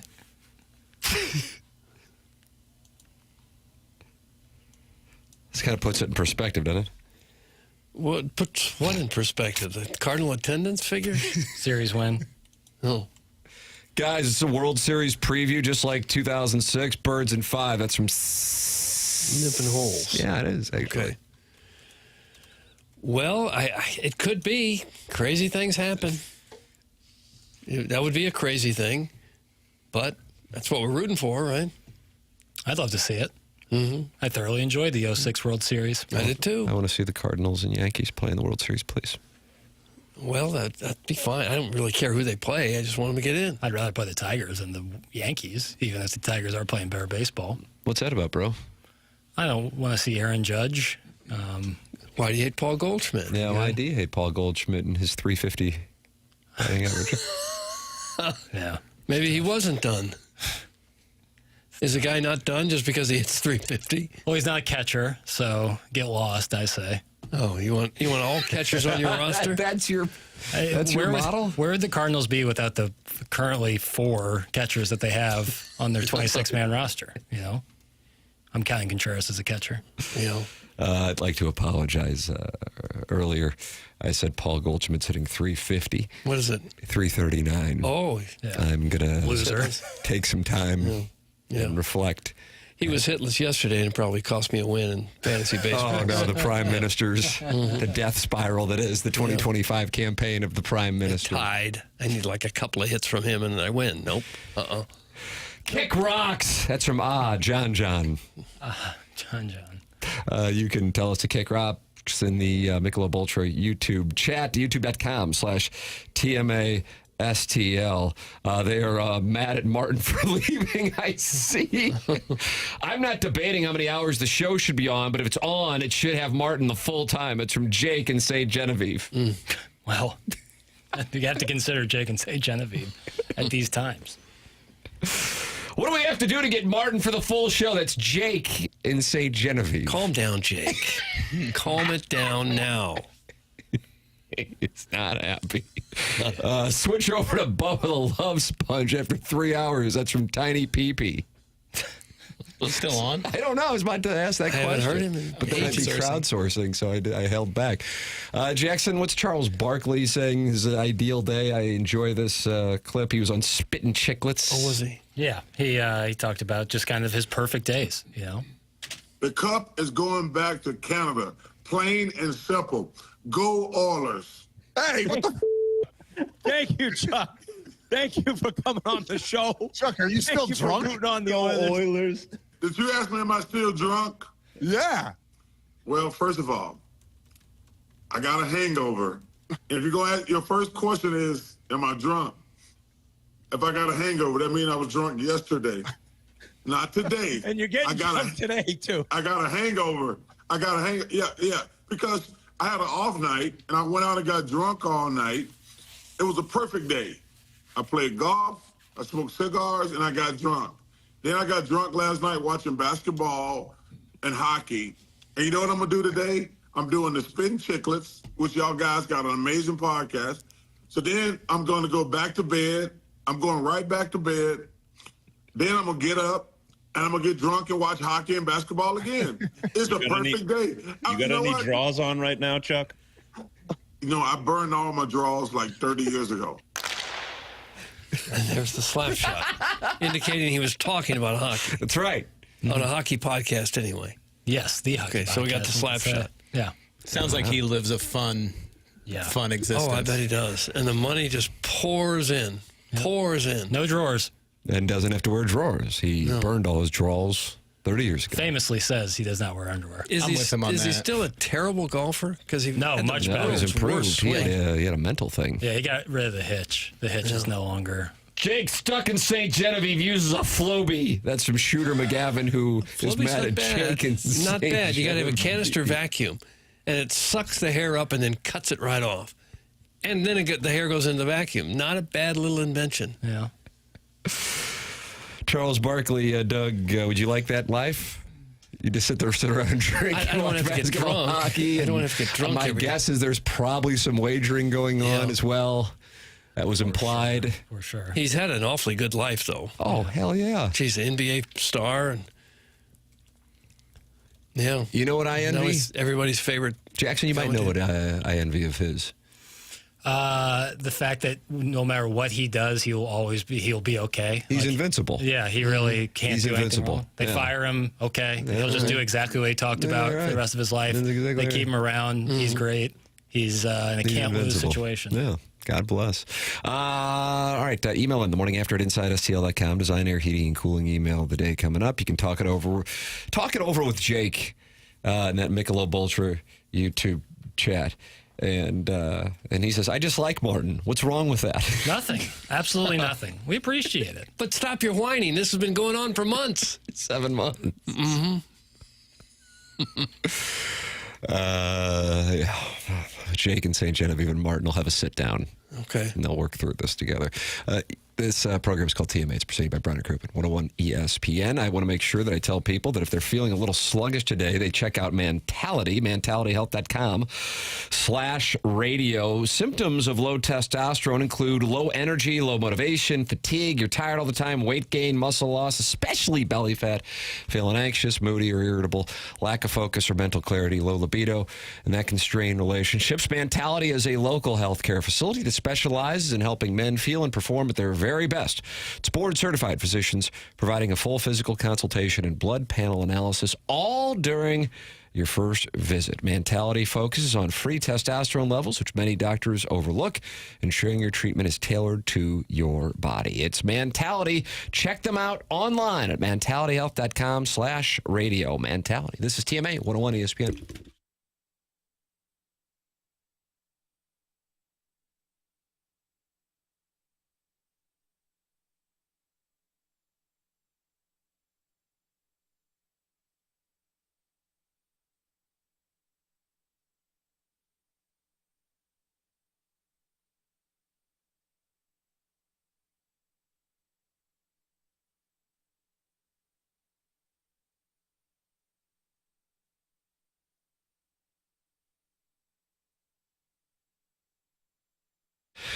Tim McKernan here to tell you about Aesthetic Design and Build. They've been building high-quality custom decks and outdoor living spaces now for over 30 years. That's Dan and his team, who have a showroom in Chesterfield Valley and online at aestheticdesignandbuild.com. When the weather warms up, you want to be able to go outside, enjoy that time.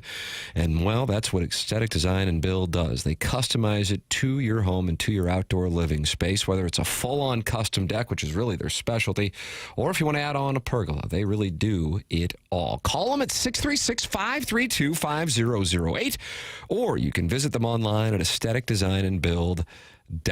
They offer custom deck design, opening and closing, looped pergolas and roof, motorized shades and screens, and under deck ceilings. That's something that they really specialize in as well. It's Aesthetic Design and Build, outdoor living spaces expertly designed, online at aestheticdesignandbuild.com.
Oh, what's the reasoning for this? Happy birthday, Lainey Wilson. Oh, is that right? 33. Doug, I'm going to go. Oh, I'm sorry. I was actually going to say 33. I'm not BSing, but there's no way to know that. That's my bad. But I was going to say 33. She playing here like in October, am I right? Yes. Yeah. I believe that's the case. I saw her a year or two ago when she was here with Luke Combs. Yes, I was at that show Yeah. with Chairman Kerber. You were as at well. that show.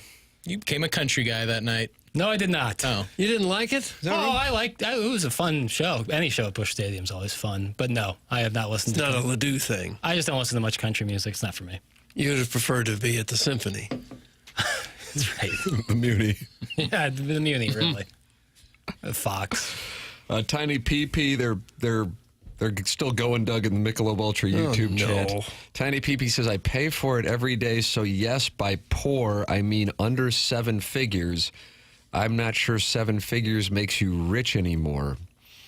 I'm not sure what they're talking. And I see they're talking about Hardee's breakfast sandwiches. Do you have to have $1 million to get Hardee's? No, I wouldn't What's think going so. on, Jay? I said Jackson go was ahead. Usually I'm not going to say it. No, that's not the way that it works. Look at your contract. That's right. If I go, I got to go. I would say 7 figures. That's obviously a millionaire. I wouldn't think a millionaire's breakfast starts at Hardee's. That's no shot at Hardee's. That's no shot at millionaires. To become the sponsor of the 10 o'clock hour, and I will notify the sales rep that we probably are going to need to turn our attention over that contract on fire. Maybe In-N-Out if they want to get into the market. Well, there are so many millionaires now that I imagine there's plenty who start the day at Hardee's. Well, and in fairness, Warren Buffett famously would always start with that McDonald's breakfast sandwich. Yeah. So maybe I'm wrong, and I'm wrong a lot. So. Mm-hmm. Bill Clinton used to stop into McDonald's, didn't he, while he was jogging? I've seen some commercials there with that, where you just eat people's food. Like that was the commercial. People would just, like as a tribute, would hand their food to the former president. No matter how much money you have, you still get hungry. No doubt. Hey, and you pass by one of those places and you're starving. It's pretty easy to go in and get a biscuit. Little bite. Iggy is in the Michelob Ultra YouTube chat, and he says, I cashed $8 in DraftKings this week. My bank account is now in 3 figures. So how about that? 3-figure bank account. That is nice. At least $100. Yeah, I'd be curious what the winning roster was this week. The Sharps tend to fade Scheffler, and I would imagine faded Rory this week. Real random. I bet a lot of Sharps were on Rahm because he's got the potential to win, but would be low owned. If I'm trying to, figure out what the strategy was this week. But yeah, people were on Rory, and then Rory didn't talk to the media one time.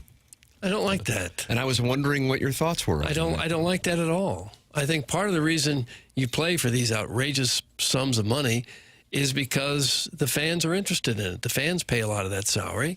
And I think it's not too much to ask for someone to spend 5 minutes after a round of golf or a baseball game or whatever sport you're playing. I think you can spend 5 minutes and talk to the people through the media. I don't think that's asking too much. I was thinking that he would talk after yesterday's round. And I know there were a lot of requests for him because one of the reasons why he really struggled this weekend was his driver. And then SiriusXM had the initial report that his driver was flagged and he wasn't able to use it when they tested.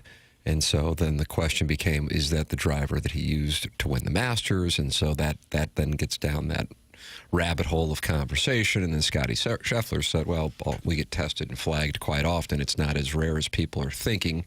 And it just got attention because of the Rory thing. I don't know. I'd be curious what his reasoning was for it. Just to sit and take some I don't know. I'd like to know. I understood last year after he lost the U.S. Open in a heartbreaking manner after missing 2 really short putts in the final 3 or 4 holes. That was heartbreaking. In this case, he was just kind of like a guy playing at 9 in the morning. He was never in the mix. So I don't know on that. I don't understand that. I'd like to hear his side, but I don't understand it. Yeah. I don't think anybody's going to say, hey, were you playing with a wrong driver? Is that how you want? I don't think anyone would take that approach. PGA boys can't play with the live men without illegal equipment. Rory's a clown. That's from the 636. I don't know that it's illegal. They probably don't even know it's illegal. Because it apparently it comes from using a driver too much, and then it gets too springy, and then that makes it illegal.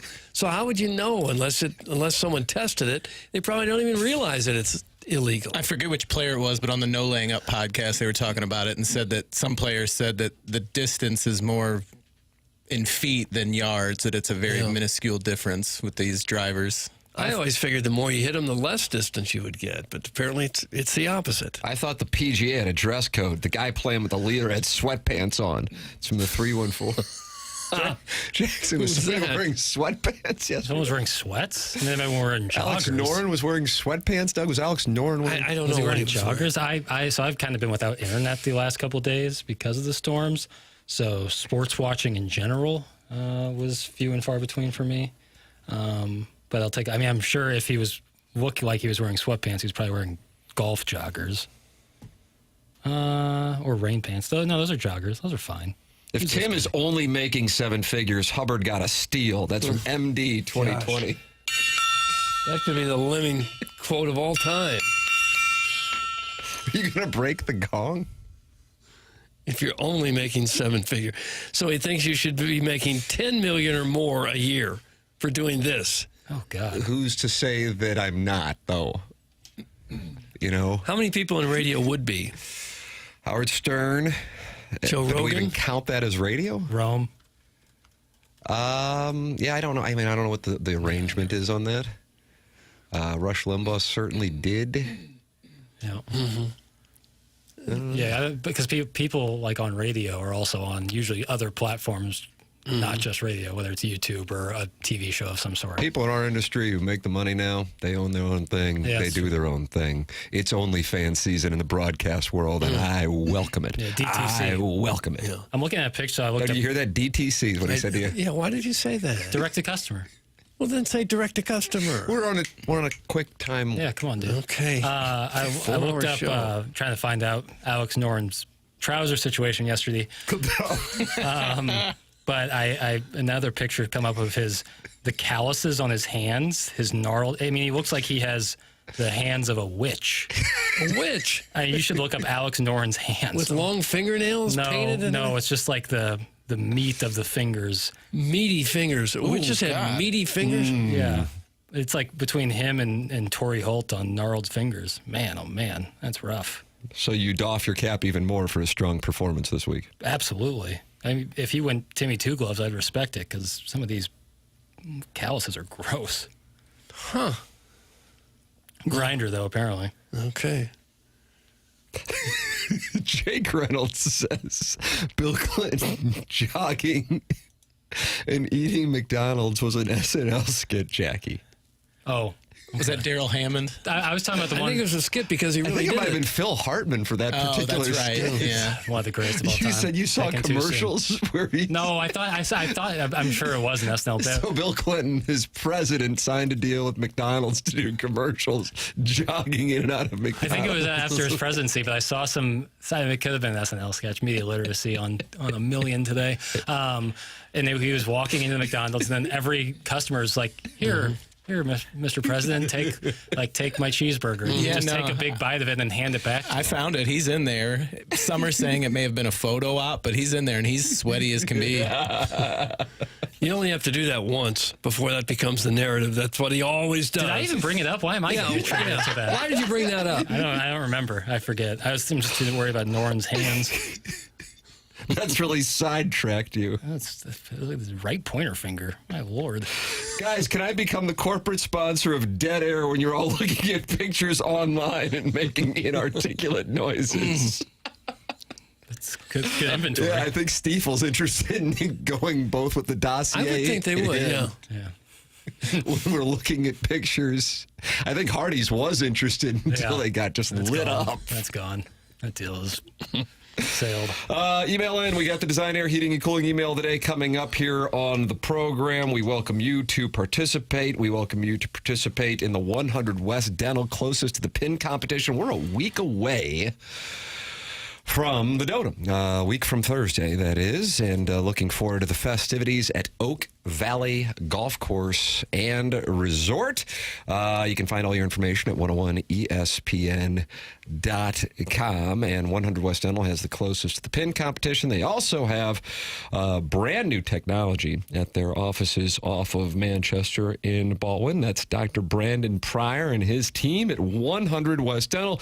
We understand that people aren't necessarily lining up to want to go to the dentist's office, but the reality is it's something that you need to do at least a couple times a year to get checked up, and then that is going to help out your overall health, not just your dental health. And you don't have to call them. You just go online at 100westdental.com, and you can check the calendar online for availability and book your schedule right then and there.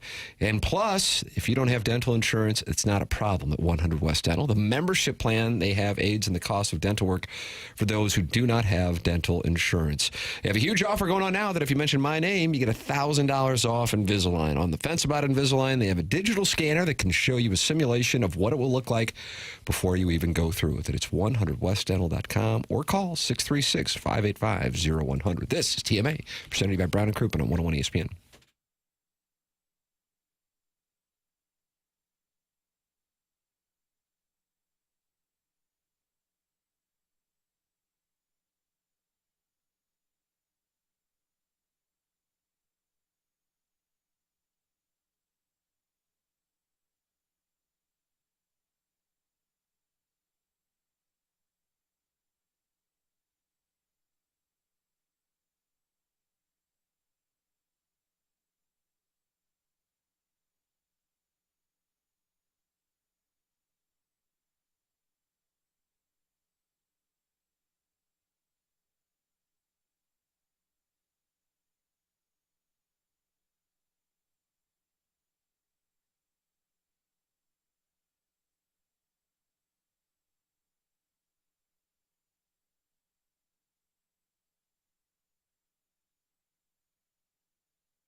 Is it Chris Martin's birthday?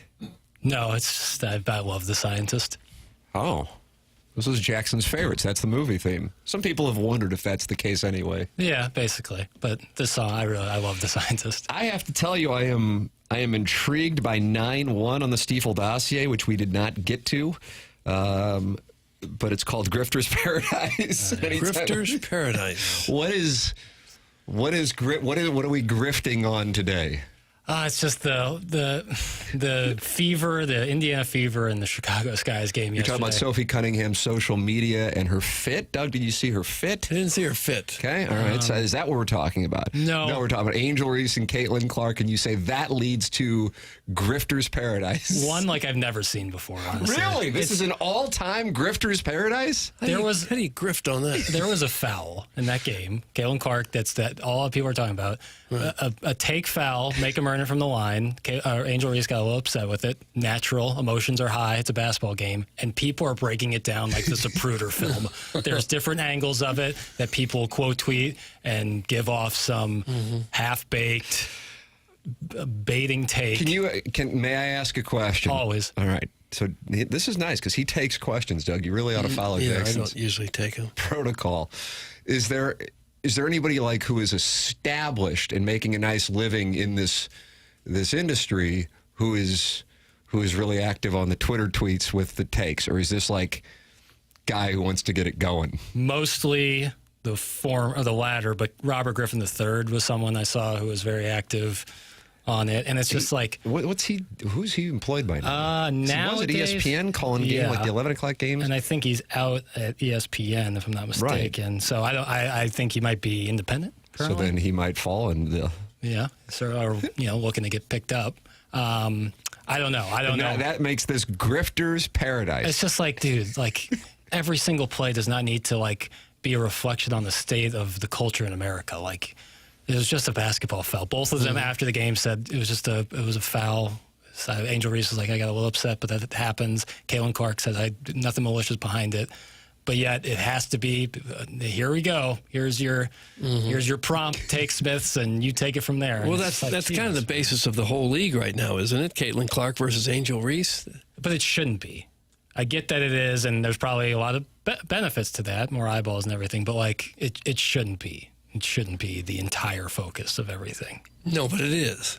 Okay, and I'm not saying it's not. I'm just saying it shouldn't be. Most people couldn't tell you any other players in the league besides those two. And that's why I think like sucks. But I get it's probably in the long run better. Brian Henshin, longtime texter here into TMA, who does indeed work for the Indianapolis Star-Tribune. Sounds like he covered the game. He says, it is insane how crazy people are with this Reese-Clark stuff. Truly insane. I wrote about it from Reese's side over the weekend, and let me tell you, my mentions have been a minefield. That's from Brian Henshin. Taking Angel Reese's side in Indiana, not playing well. I've seen a foul like that maybe 100 times in my life, and I've never seen it get this much media coverage. Right. Again, like the Zapruder film, like there's legit different angles of it where people are taking it where it looks worse than one. It was we're just not let you have an easy layup. You're gonna have to get it from the line. You're not a great free throw shooter. Right. So it's an obvious play. Angel Reese got a little upset afterwards. That also happens all the time. I just didn't get it. But grifter gonna grift. Grifters are going to grift, and Doug, this is called Grifter's Paradise. I see. But when it's the two biggest stars in that particular sport, and they've got a rivalry going, and now they're pushing and shoving, that's what's going to set people off. But it was a hard foul, and then Angel Reese got upset afterwards. It wasn't like they got into a fight. No, but the refs had to get in there and separate it, and the other Chicago players came off the bench and everything. It was more than just a one foul and everybody walks away. It wasn't a fight by any stretch. It was ruled a flagrant on Caitlin Clark, which I think was wrong, but I'm not going to go off on Twitter and give some 1,000-word think piece about it. Don't say think piece. A thread. Every piece would be a think piece. Some personal news. Yeah, some personal news. I've turned to grifting. That was no easy layup for Reese. She's not a good shooter. She can rebound, but that's because she can't make the shot. It's from the 816. It was about to be a 2-foot shot. Right, so you foul hard. He's foul. She reached around her and slapped the ball out of her hand and probably got her hand. Yeah. And Reese probably embellished a little bit, falling down to make sure she got the foul and everything. And you're exactly right. When it's the two biggest stars, everything they do is going to be you're not wrong. You're not wrong. Portnoy cashed in on that triple-double. He had Caitlin Clark to get a triple-double. I think he put $25,000 on it. Jeez. Really? He made more in that bet than the highest-paid WNBA player makes in a season. Really? Yeah. Cool WNBA talk. Guess we can't talk about Rams relocation anymore. That's Ernie Bjorkman and Doug Stop it, Bjorkman. Suspend him, Doug. Ernie Bjorkman, good idea. You just got yourself suspended. You're wondering how many days. Well, 2 days' time, and your name right now is going to the suspension log. It doesn't feel good. No, I didn't know. See, the thing is, in the Stiefel dossier, and I realize I'm probably the only one who has the organic, living, breathing document that is the Stiefel dossier. It says Grifter's Paradise, Caitlin Clark on her flagrant foul on Angel Reese postgame, and then Fever released statement after alleged racial slurs aimed at Sky Star Angel Reese. So I didn't know what part was the Grifter's Paradise. Yes. I'm not as well versed on the latter there. It's your dossier, is it not? No doubt. But the first part, I was seeing that. I mean, I couldn't go 2 seconds scrolling on stuff, no matter the platform. You're following the wrong people. No, Angel Reese turned 30 on Friday. That's all I saw all weekend. No, yeah, She go to the mountain. You have you have a well curated algorithm, brother. But most of my feed is basketball, and so I was seeing a lot of it. It's just like, oh man. But to be a grifter, don't you have to kind of be making money in a sleazy kind of way? It's a body of work thing. It's a grift body of work, you know. Grift body of work. You got to build up, so you might have components that aren't going to necessarily net you any money, but if you take in the whole body of work, it can. Yeah, I think we can be better. But I get it. Okay. It's an easy topic to kind of latch on to. Obie Clarks is having a WNBA watch party this weekend. Go up there and let them know, pal. That's from Steve in Wildwood. Hello, I'm here for the WNBA watch party. There seems to be a lot of ice hockey on your televisions, and I don't know why. Can I? Yeah, you can do whatever you want. For just a moment? Are we still in the running to get a team here? WNBA? St. Louis, yeah. I mean... Wasn't someone trying to put that together just a short while ago? Tatum had been talking about it, yeah. St. Louis Rhythm. That'd be a great name. Yeah. I'm into that. But is that still a thing? Is that still a push? I am not aware of You're the WNBA reporter. Sure. I'm not aware of any developments recently, but I believe Jason Tatum was discussing that at some point last season. All right. I don't know. It'd be fun to have. Sure. It'd be great to have. No, don't burp when you talk to me. I'm getting emotional just thinking about it. I heard that, and I looked up and go, what the hell's going on? I'm just so emotional thinking about pro hoops in town, man. I want it so bad. All right, we got the Design Air Heating and Cooling Email today coming up next. It's TMA 101 ESPN.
This is Jackson with a Sports Center update. That's brought to you by Saliga Heating and Cooling. The I-70 Series resulted in the 9th series win for the St. Louis Cardinals despite losing yesterday. The Cardinals are back in action tonight, taking on the Detroit Tigers, old 2006 World Series reunion. 6:45 first pitch here in St. Louis. Sonny Gray will be on the mound for the Cardinals. That was another Sports Center update brought to you by Saliga Heating and Cooling, a Daikin heating and air conditioning dealer.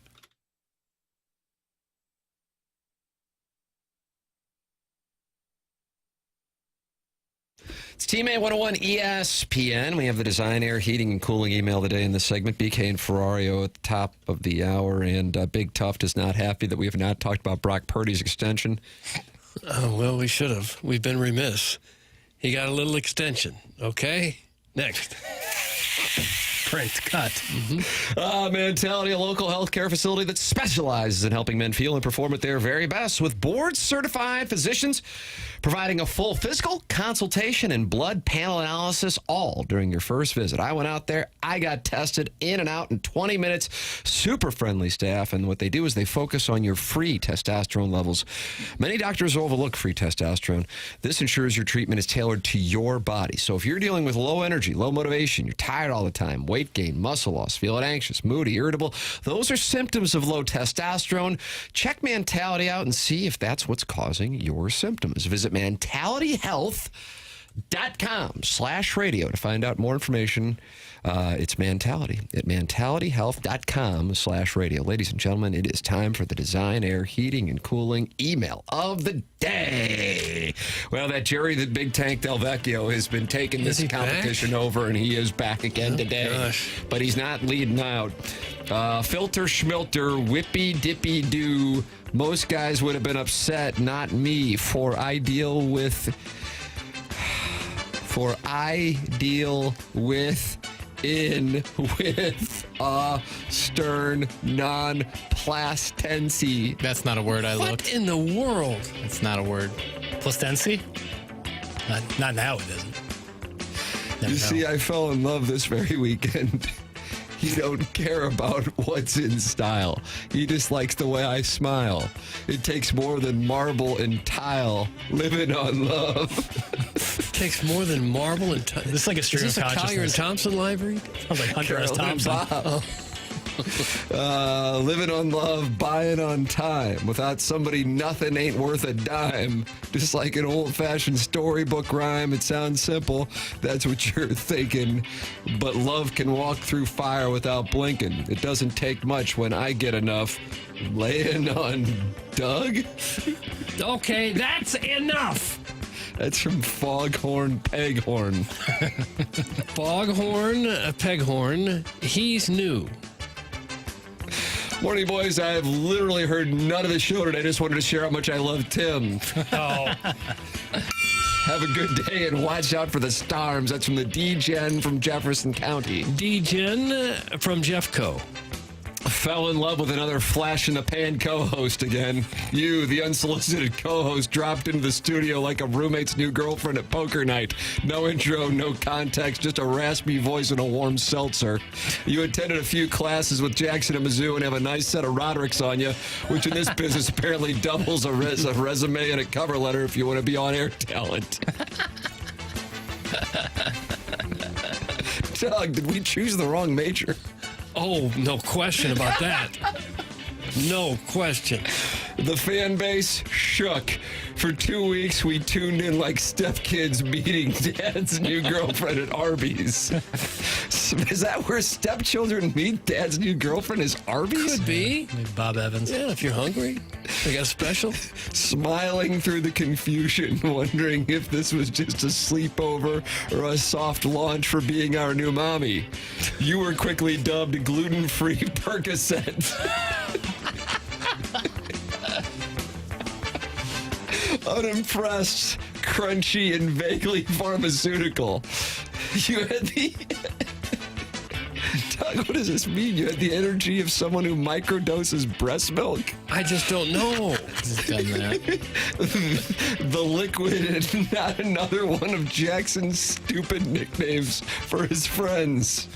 That's not a bad one, though. Fourth Mike, NPR Cadence, on a show that once seriously debated hosting TMA Live in a moving Jeep Grand Cherokee with a bucket of beer and no brakes. You weren't bad per se, just wildly unprepared for a show where 40% of the content is callbacks to inside jokes from 2007. You laughed once during a Plowboy story about shoving a flaming hot Cheeto up his 5-hole.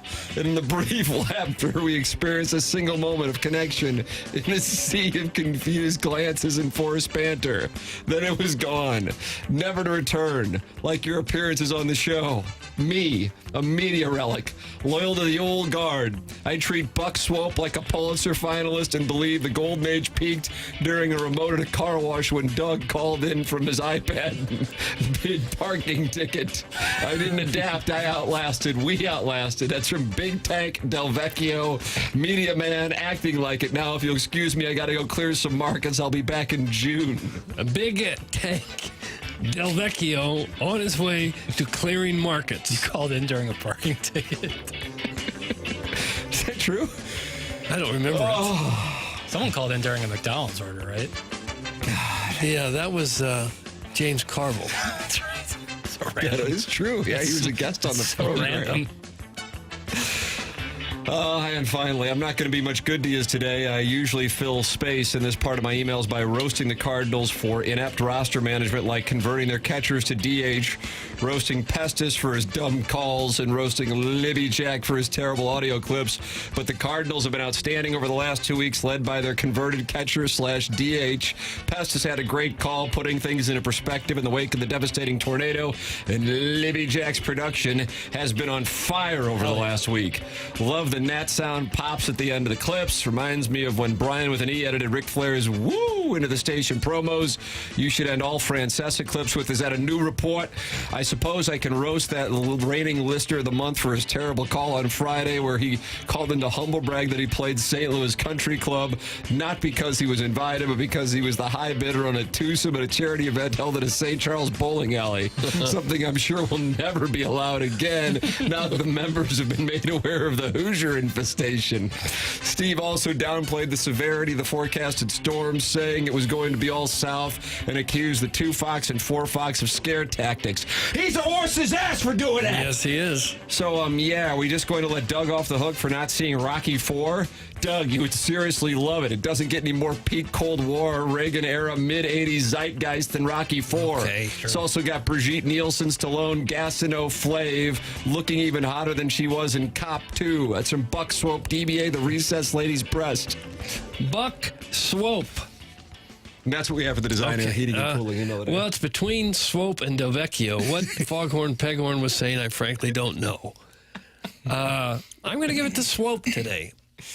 There hasn't been anybody seeing the ball like Big Tank seeing it since Blueberry Pop Pop. It's Big Tank. I like the laissez-faire attitude when it comes to grammar from Foghorn Peghorn, but it's all day Del Vecchio. It's unbelievable what is going on with Jerry Big Tank Del Vecchio right now. This is fun to watch. Somebody kind of in Tiger 2000 form. You know? Really? Where he just wins them all? He's just going to win them all. This guy is really playing well. And his tribute to gluten-free perks, 1 or 2 appearances on the show, and then not returning Chairman Kurt's texts. Not only not coming back on, but cutting correspondence. She hated it that much. She responded. She just seems to travel quite a bit, Doug. Oh, is that right? Mm-hmm. Her and all the... Where's she going? I've heard that one before.